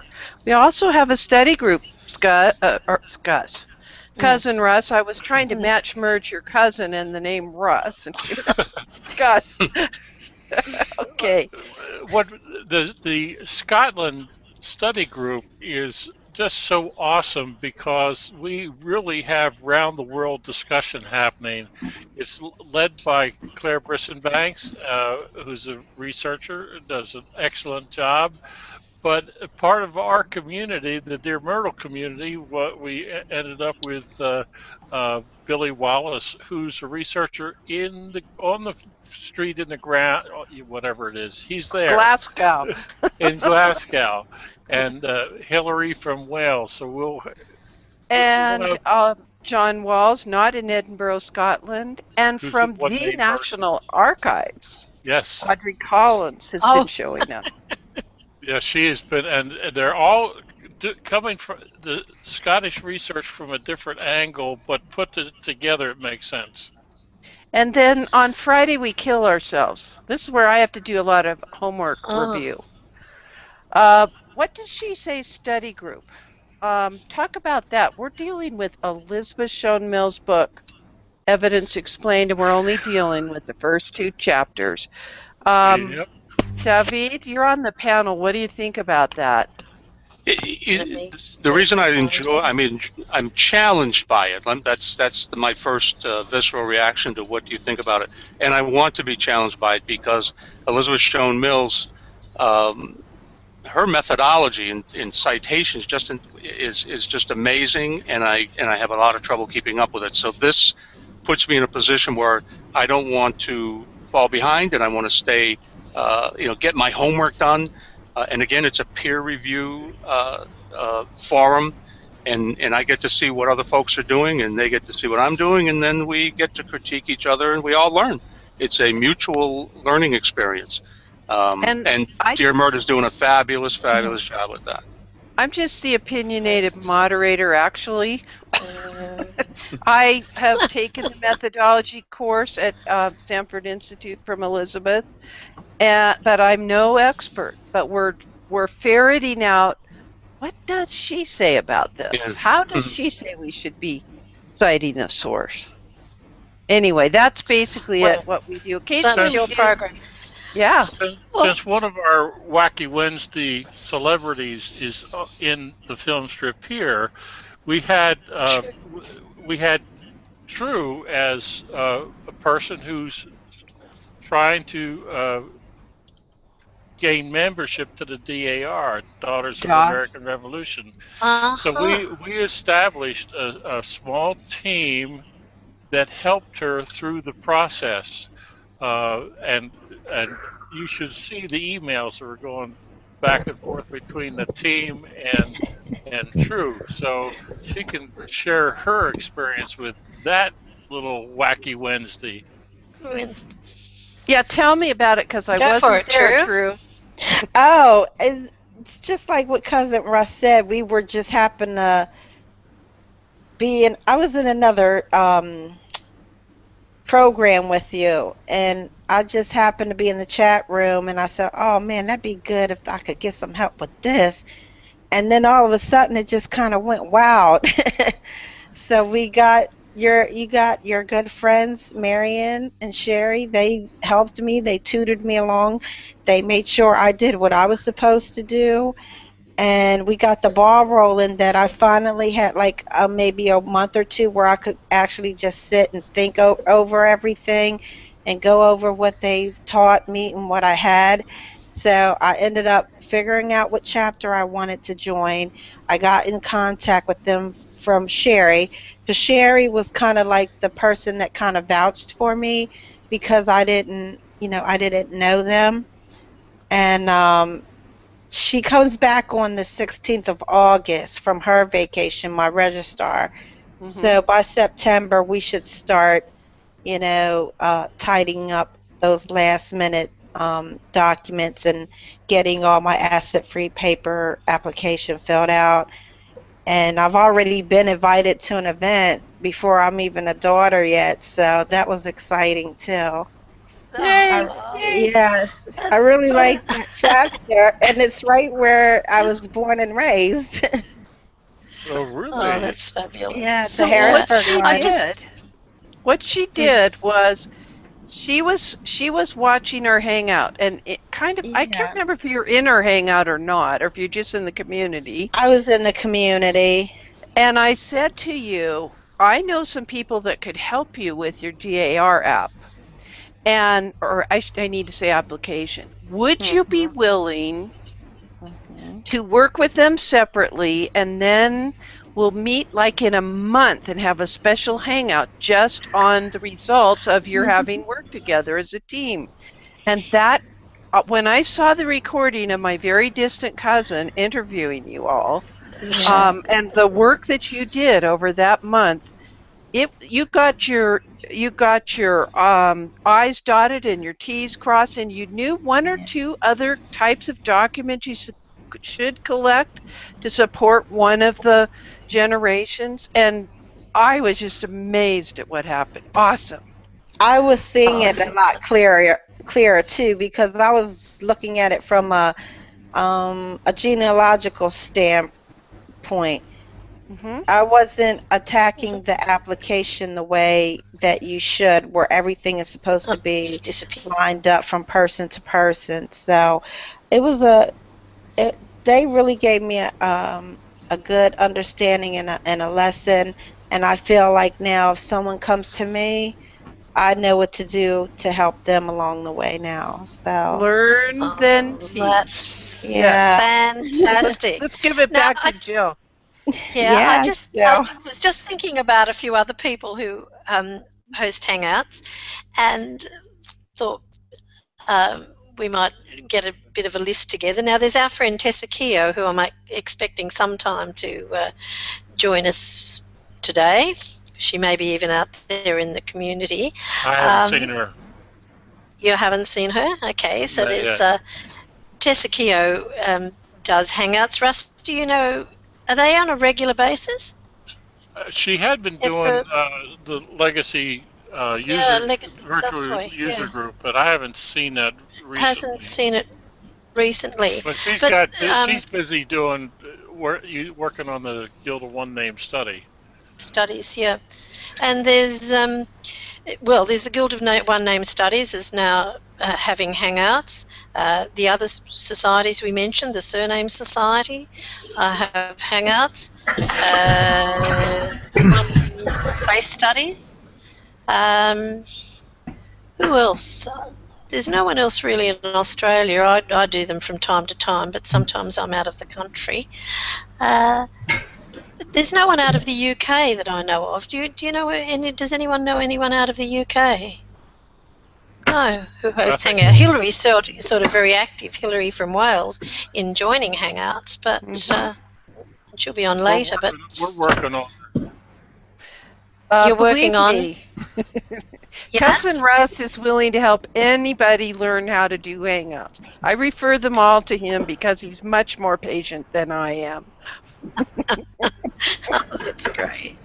That's fantastic. But I just think it's a wonderful medium. And even, well, Pauline, when she was living in the Northern Territory, it was such a boon for her to be able to get on and just say, as you say, have a conversation with people, because there's so few people up in the Territory.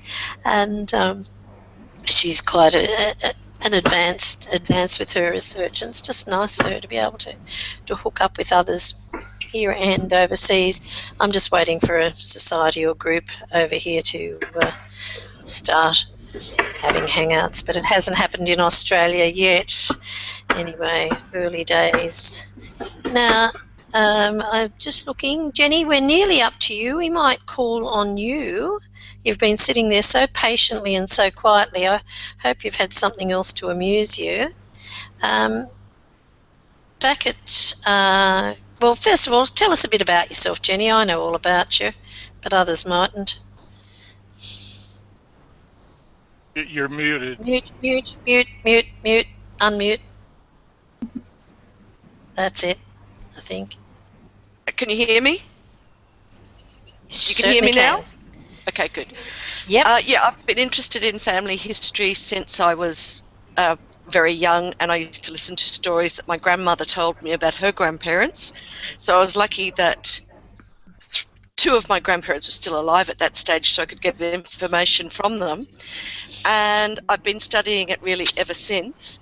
And for maybe a bit over 5 years now, I've been working as a professional genealogist. I'm now teaching beginner genealogy courses at one of the local adult education colleges. Yeah, so there we go. I gave three talks at Congress. Hello? Oh yes, I'm Vice President of the Ku-ring-gai Historical Society. For my sins. And we've mentioned Congress a few times. Would you just like to tell people what Congress is, in case they don't know? Right. Well, every 3 years there's a great big Australasian event. So that's kind of Australia and New Zealand. Theoretically, it includes a lot of Oceania, but I've never seen anybody come from any of those other countries. And we have 4 days of lectures and a couple of evening events. And they get international speakers. It's really, really good time. And this year I was privileged to give 3 talks to Congress. And 2 of those I'm going to talk a little bit about today, because they're my pet things that people don't know about and they should know about and they should use. And they've got so much relevance to people in the United States, or to many people in the United States. Do. Even though they're nominally things about the UK, you find stuff all around the world. Can I put you on hold for a minute? Because there's Roger, who's been patiently sitting down there, who's reminded me that it's midnight or past midnight where he is, and I'd just like to introduce Roger. Do you mind, Jenny? No, not if at I all. put you on hold and introduce Roger and ask him, can he give us a couple of minutes before he goes to bed? Roger, can you give us a couple of minutes before you turn in for the night? Sure. Sure. Now, Roger, you're a Kiwi and you claim the pavlova, apparently. Oh, no claim, it's a fact. And the lab. He had the socks to prove it. Proof? Yeah. So, Roger, I think it's really nice for you to meet. You're such a fascinating person. Really nice for the Australians who are watching in to meet someone from across the ditch. So tell us a bit about Roger and genealogy. Well, I guess I got started in genealogy many years ago when I went. Do you know we say genealogy, not genealogy? Sorry, Roger. Tomato. Yeah.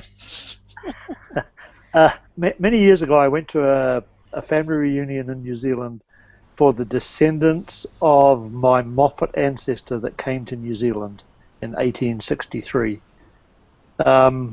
And one of my dad's cousins had typed up what I now know was a register report on a typewriter, and it was 30-something pages long.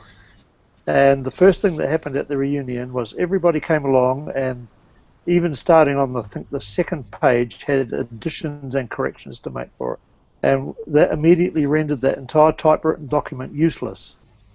And I had, at that time, I think I'd owned a Macintosh computer for 7 or 8 months before that, and I had said to myself, crap, there's got to be a way to get a computer to do this so that you don't have to type it all forever after. And that, so I went back home to Christchurch, the city I'm from, went to the Apple shop, said, hey, what do you know about any software that could keep family history in a computer? And they said, oh, I don't know, but the guys at the university are using they're using Macintoshes to track the pedigrees of the rats they use in the psychology department for testing. So I went out to the psychology department and introduced myself and said what I was looking for, and they were using a very, very early version of PAF to track the pedigrees of the rats that they did their psych testing on. So that got me started. I entered in this 30-something page register report into a very old version of PAF, and then entered in all the handwritten corrections, and then thought, well, now what? And that's what started the quest. This was in 1988 this started. And I've been at it ever since, trying to, keep pushing things back and forward and reaching out to cousins. I created a website on America Online. As soon as America Online let members have a website, I created a website using a software called Sparrowhawk that Bradley Moore wrote, based on one that I forget the name, Jed2HTML, I think it was. It created thousands of HTML pages that I had to upload to America Online, and I've had an online genealogy presence ever since then. I think that was probably in 1995 or 96 I first ever put the genealogy online. I live in West Michigan with my lovely American wife, who some of the people in the window there have met. Jenny, Jill, Pat, Russ have all met the lovely Lisa. And anyone that's in Salt Lake City next February will get to meet her again, because we're booked in to come to Roots Tech again. Yep. And if the same form happens as last year, there'll be a couple of spare seats in a car on Sunday to go touring around Salt Lake City up in the mountains or something somewhere. Whoever gets their hand up first might get that seat, Jill. Well, I have got my hotel booking from Sunday night, but I arrive on Friday because the Roots Tech price doesn't kick in until the Sunday night. So I've booked the hotel from Sunday night, but I'm just trying, I want to find a bit more of a bargain because it's quite expensive over the weekend. I want to find a bargain for the Friday and Saturday night. So if I can't get that, I might have to stay in San Francisco and do some shopping.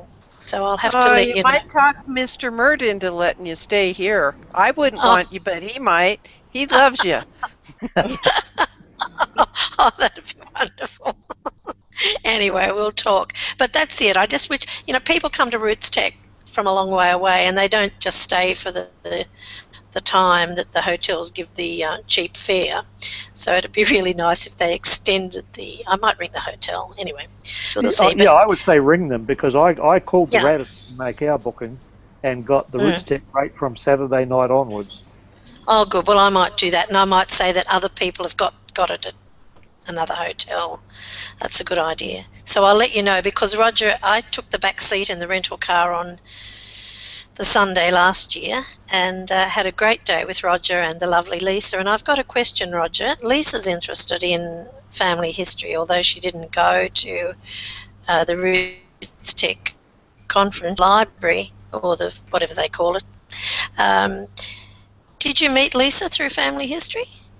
No, that's another whole long. Okay, that's another. Story. Oh no, we won't go into that on the Hangout. I'm going to say, if any of you Australians know where Campbell Island is, or Macquarie Island. Campbell Island is the nearest neighbour. So Campbell Island is the nearest neighbour to Macquarie Island, and I was working there, and she came as a tourist to see the penguins. Okay. Yeah. So that's how we met. That's that. And Roger, it's much more complicated than that. But yeah, I could keep you going all night because I know you use one of the tools. Well, maybe you can tell us, what tool do you use for your just play your genealogy at the moment? The thing I use for my genealogy is TNG, the Next Generation, written by Darren Lithgow, who lives there just a little south in Sandy, Utah, so just a little south of Salt Lake City. Yes. And it's a fantastic thing. I'm just trying to load my site now so you can see it. Yeah. Just so happens that I also use it, and I'm technologically backward, but I can manage to make my site look pretty decent, and I think it's the best thing since sliced bread. But I know Roger is quite an expert, does lots of tweaks, and you certainly help people out with their use of TNG. And Darren, the developer, is lovely, and he's offered this new service that when they upgrade the software, you pay him a pittance and he'll upgrade the software on your site for you. So yep. I've taken advantage of that. So are you seeing my screen now? No. Oh, well, perhaps if I clicked... No, I'm not. I'm just looking at you. Oh, Someone else, Russ, maybe have it up. No, Russ has got comments. Carmel's there. Hello, Carmel. I can bring up the next Carmel's put the link. Genealogy site building, if that helps. Yeah, while he's fiddling around. I was trying to show my own page. He was going to find his page. Yeah, he'll get his Never page. Mind. We might. But there's the program you're talking about. There it is. Who's got it? I've got TNG. the program, just not his page in particular, and that'll buy him some time. No. Yeah. He's just Darren, the developer's the loveliest young man. I sound like an old lady when I keep calling all these people young, but it's certainly fantastic. He goes running up those mountains in Salt Lake City every spare chance he gets. Yes, he's always hiking up mountains. Well, we might just leave that there for a minute. I don't know, Jenny, you don't use it. No, there's no one else along here. I've sort of conned a few people into using it over the years because it's really good. And it is great cousin bait as a result of that, as well as, Can I ask you a question? The next generation of genealogy site building, does this, I know that Roger and I have had these discussions in the past, but do you have a database on your computer and then it syncs up to your own website that TNG creates? Tell me how it works. Well, the way I use it is I use Reunion on my Macintosh to enter all my data and the sources and the media and everything else. I export a GEDCOM file out of Reunion and import that into TNG. But TNG, all on its own, is capable of being a genealogy software. Oh, it could be. Okay. In that you can do data entry directly into it. You can enter media, sources. You can do everything. It's not as sophisticated or as easy as doing it on your computer because it involves a web browser. So there's inevitably more buttons to click. Keyboard shortcuts don't work. But it's quite capable of being its own self-contained software. The beauty of it that a number of people use it for is collaboration, in that you can set up multiple users who all have administration access to the database, and so they can either work on any part of the database or you can restrict them to particular branches. So you know, if Mert and I were related, I might set up the entire database but let Mert work on her part of it, where she could make edits that are then seen publicly but not be able to change my part of it. Or every administrator could change everything, but there's a lot of control built in for collaborative genealogy, which things like Roots Magic don't allow. So, Roger, I added this link to Reunion 11 that you use for your Mac. It's at Leicester Pro, and I also added this link to the community. So those are you create it here, and then you create an export file called GEDCOM and upload it over here. Yep. And everything that I can enter into Reunion, with the exception of the child status, which is a thing where Reunion lets you indicate within a family the status of children. So you could say they're twins or adopted or blue eyes or aliens or whatever you want to call your kids. That does not make it into TNG, but everything else I can do in Reunion makes it into TNG. So that's not TNG's fault, that's GEDCOM's fault, right? Yes, yeah. Mm-hmm. And I'm just going to add that I use Family Historian software and do the same thing that Roger does. I use Family Historian I've got it on 2 laptops that sync to each other, but then I export a GEDCOM every so often and upload it to TNG. You need to have your own domain and etc., but it's quite easy. Darren has some suggested hosting services, and I took advantage of one of them, and they actually set up the TNG software for you, so it makes it very easy for dummies like me. You do need a smidgen if you want to tweak your front page. You do need a few little HTML skills, but nothing major. Is that right, Roger?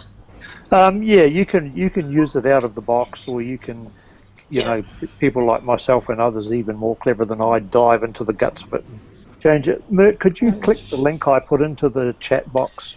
You bet. That's your. Since I can't figure out how to share my screen here. Okay, so this is your database coming up. Yeah. Okay. So this is about my great-great-grandfather, which it says there right under his name. William Moffat is the 2 times great-grandfather of Roger Moffat, the owner of the site. Mm-hmm. And just slowly going down the page is births where people got it wrong, and census information. All of this is set up in Reunion and transferred by GEDCompile over to TNG. It's so easy. Obituary, and you've actually transcribed it? Of course. Excellent.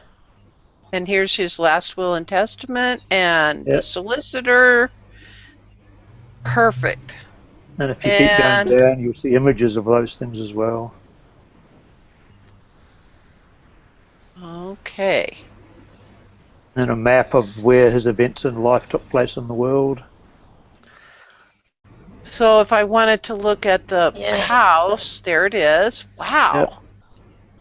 Yep. That's a farm that he was a small child on. That farm. That's not the house he lived in. Okay. Isn't it? That's the church that his parents probably went to. That's the last house he lived in, that's the last house his wife's family lived in before they went to New Zealand. There he is there shortly after marriage, before departing. Actually, they went to Australia first and worked in the goldfields in Victoria for a few years. What was his occupation? He was a sheep farmer. Okay, so did he make enough at the gold, panning for gold or whatever you call it, as a prospector to pay for his farm in New Zealand? No, he was given his farm in New Zealand. Ah, okay. He was given 160 acres. Now, that's a interesting round number. Is that some land development thing provided by this country of New Zealand? It's a quarter of a square mile. A square mile is 140 acres. So 160 is a quarter of a square mile. And actually, him and some others, they put their properties all together, and they got adjacent properties and put them together, and ended up there. One of the farms is still in the family.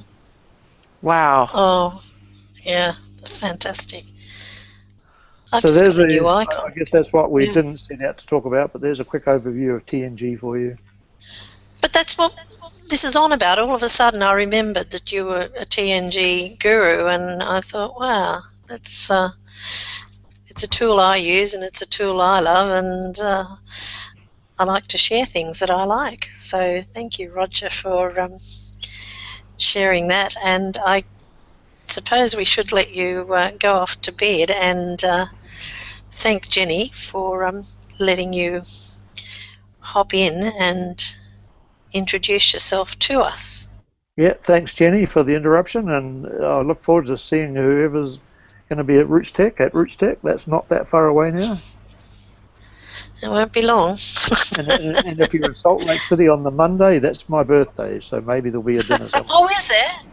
Oh, I Yeah, hope we're going to have a Mondays with Merch that day. I think it's Monday. It's the 1st of February. I think that's the Monday. We are having a Mondays with Mert at the Family History Library, the same room, the 3rd floor, glass enclosed nerve center at the Family History Library in Salt Lake City. Like we did last year. Okay. So we better have cake. Oh, again.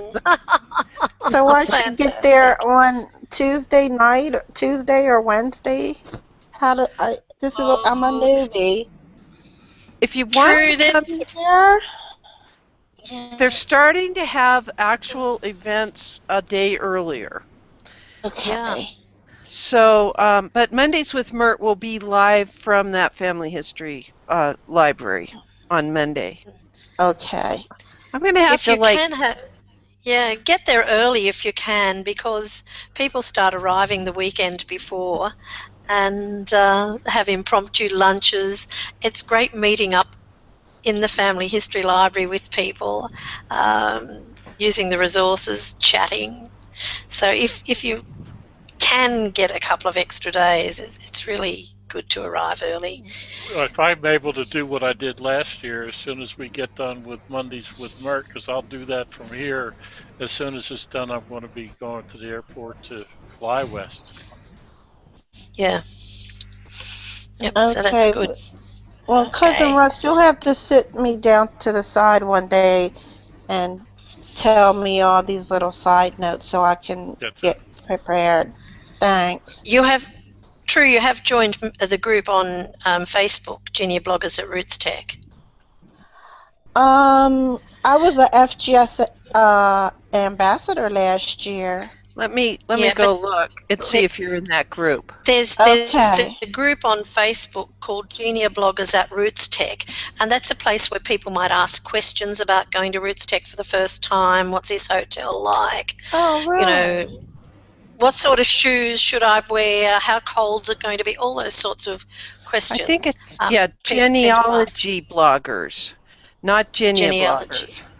Genealogy bloggers at Roots Tech, and Heather Rojo is the coordinator. Yeah. Mm-hmm.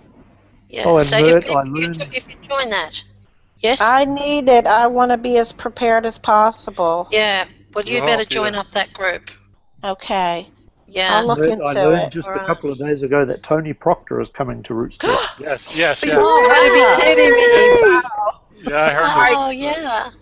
All right, I just added. Jenny, don't look too disappointed.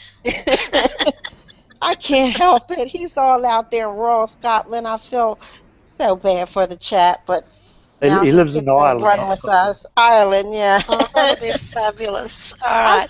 Well, I better get back to Jenny. Yes. I thank Roger Yes, and wish him good night. Yeah. Good night, all. We'll catch you later. And Jenny, I'm sorry you're not going to Roots Tech next year, but you can't be everywhere. Can't go every year. And you've just had a big overseas trip. Have done, yes, with a genealogy cruise. Yeah. Oh, that was something else I wanted to talk about, Genia cruising. But you're going to talk about your topic now, and I might I want to run and put the air conditioning on, so because it's getting a bit cool here. So. Can I leave you just talking to the people while I run off and press a few buttons? Okay. No problem. Okay. So, the UK Gazettes are the official newspaper of record where the UK government wants to tell people anything. They first started in November 1666 as the Oxford Gazette, because at that stage the government had run away from London because of the plague. But by February 1666, the government moved back to London, and from that point onwards, it's been called the London Gazette. Later, there was also an Edinburgh Gazette, a Dublin Gazette, and even in the 20th century, a Belfast Gazette founded. The first gazettes started including things like how many people had died of the plague, so bills of mortality are there. And they've always included official appointments, but the first ones also included news like privateers, which is like government licensed pirates cruising around the British Isles, and what else? Ships who were bound for Virginia, leaving from, like last Saturday past, 10 sail of good ships from King's Road bound for Virginia with the whole of Barnstable, Plymouth and Ireland will make near 100 sail for the same place. So right from the beginning, that's 1665, we've got mentions of the US colonies. What else is the next one? Talking about people where there's smallpox outbreaks, so all sorts of things going on. And we even have in those very early editions advertisements for runaway servants. And one case, we've got a description of him, that he ran away in a white hat, a grey cloak, and a brownish grey coat and breeches upon a bright bay gelding. I think from memory, it tells me somewhere, yes, one George Harris, who's the runaway servant. If that's your ancestor, wow. So there's lots of those sorts of things.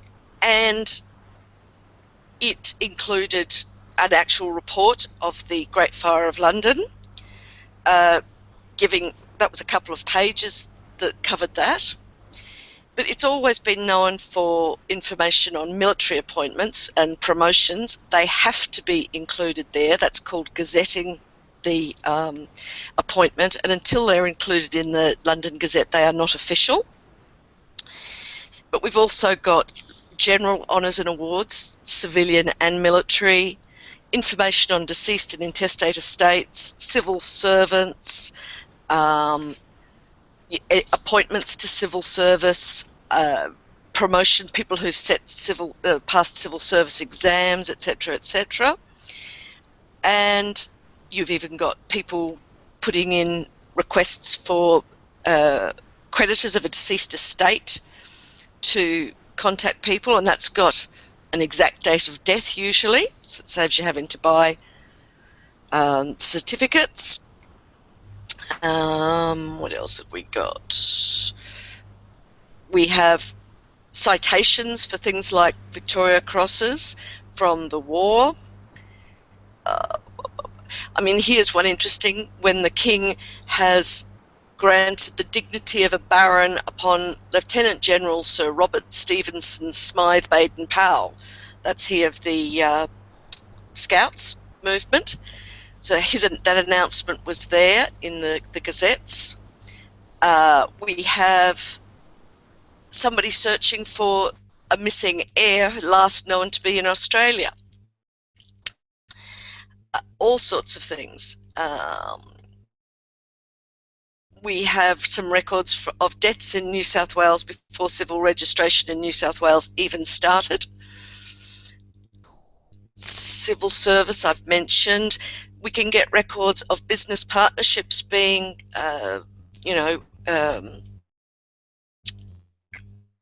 being dissolved. And if anybody registers a patent, that is listed in here. And we also have insolvency and bankruptcy. I hope you're starting to get the idea of the huge range of things that is available on the gazettes. What I didn't mention, of course, is that they're free and online at www.thegazette.co.uk. What else? We have records of people who've been imprisoned for debt, people who had to become naturalised citizens of the UK, changes of name. It's interesting, there's one example I've got here. Lieutenant Frank Evelyn Chichester Bernard, having by royal licence and authority assumed the surname of Chichester in lieu of Bernard, will henceforth be known as Frank Evelyn Chichester Bernard Chichester. And I said in a talk, that I'm guessing that that's because he did it to inherit money. And somebody said, yes, it definitely was. He's one of my family, which was an absolute delight. Other people sometimes there's coats of arms mentioned. So as I say, you can do that all online for free. The other site that I love is the House of Commons Parliamentary Papers. Now, everybody in Australia is spoilt rotten by being able to access this for free with your National Library of Australia card. As far as I'm aware, there isn't access like that from the US. Even in the UK, they're not that easy to get hold of. I believe they're available at the National Archives at Kew on site. But we've got records. It's not got the main parliamentary debates, but it's mostly every report that was ever given to Parliament. Parliament has been interested in all sorts of things over the period. They've got stuff on England, Scotland, Wales, Ireland, but also the colonies, and that included the US at certain periods. Jill, you're waving your finger like you want to say something, but you've got a mouthful. Oh, no, well, I'll empty my mouth. It's just exciting because we've got some great feedback. Sharon Muffet says, half a minute, and I've just found some things on the Gazette website. Brilliant. Thank you for introducing it. Good. Yeah. I just signed up for it, and I had a little trouble because I don't think of the international prefix for a U.S. telephone number, which is only the number 1. But this is phenomenal. You shouldn't need to sign up. You should just be able to just go to the website and search. Oh, okay. Well, it said sign in, so I did. So I signed up and registered. Thank you. Yeah, you don't have to sign in. You can access it anyway. So that's wonderful. That website covers the London Gazettes, the Edinburgh Gazettes, and the Belfast Gazettes. There are a limited number of the Dublin Gazettes online, and the best way to find them is through the Wikipedia page, Dublin Gazettes. And that's got links to the few that are online. Anyway, going back to House of Commons Parliamentary Papers, they have information that is not available anywhere else, and I'll come up with an example of that in a little bit. They again have civil service exam results. They've got lists of JPs. They've got reports into colliery disasters. If there was a coal mine where 200 people were killed, the government wants to know why.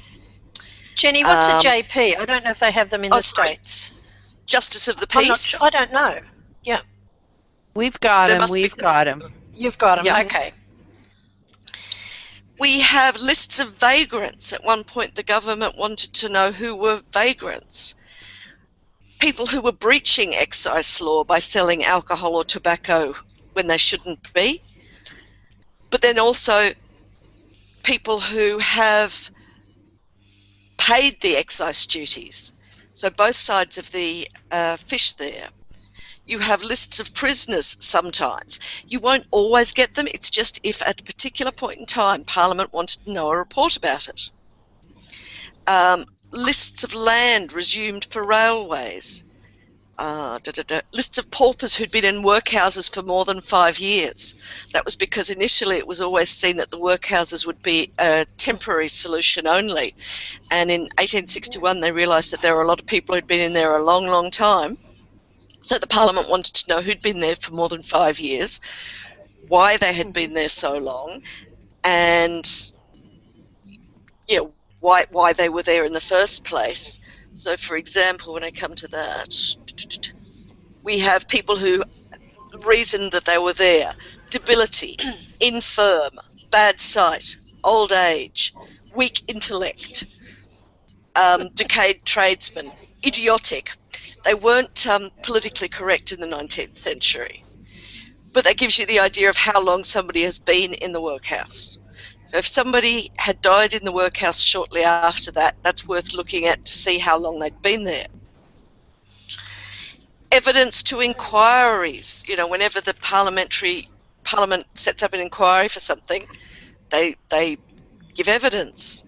We've got reports of crime in Ireland. Remember, Ireland was an integral part of the United Kingdom, at least from 1802 onwards. People who invested in railways, people who were on juries in Scotland. We have records from New South Wales of land grants. We have alienation of Crown lands. That's the first people who owned Crown lands in various places of Australia. People who were appointed as colonial officials. There will be the equivalent for officials in the American states before independence as well. For Australia, you've got people who apply to be assigned convicts. And just to come up with the absolute marvellous thing that I found that wasn't anywhere else, somewhere I found in get to the right slide. No, I can't get the date. But somewhere on a list of public servants who are now receiving a superannuation, so that's like a pension, I found my three-greats-grandfather from Ireland who'd been an excise officer. And about 5 years later, I found him on a list of people removed from pension. Or the first one had his age and the number of years he'd been working for the civil service, which made him a lot older than we realised. Yeah, I found him then removed from pension, the reason being he had died. It gave me his date of death in 1862 in Ireland, which is before any Irish death certificates exist. Oh. That was the only place I've ever been able to find when he died. That Bravo. was just such wow. exciting. That's fantastic. Do you know what, Jenny? I can't believe it. We're nearly up to the 6-hour mark. I just had to grab a peanut butter sandwich while I was doing the air conditioning. I'm wondering if I can close off and get you to come back and answer anyone's questions in the next Hangout in about 10 minutes' time. This poor girl. We have interrupted her. No, I've just about finished. That was a very, very brief run-through. Run-through those two. So is that all right with you? Because I think it's better to start at 3 than sort of, to cut this a bit short and start at 3 than to start at 10 past 3 or something and people are thinking, oh, where are they? Sure. So can you cope with that? Yep, sure. Send me a link to the next Hangout. Yep. I'll invite you straight in. So I want to thank everyone who's taken part in this session of the Hangover, I was going to say. Wishful thinking, Jill. That's pretty good. I'm a teetotaler. I don't know where he's gone. Never mind. I want to thank everyone who's taken part in this section of the Hangout, all of those people that I've put on the spot to talk about different things and themselves. Thank you again. We're going to sign out now on session 2 of the National Family History Month GeneaGala Hangout and come back to you in Hangout number 3, hopefully right at 3 o'clock. And Jenny will be there to answer any questions you may have. So you'll need to pop those in the community under Hangout 3. Thank you. And I will remember to stop the broadcast this time.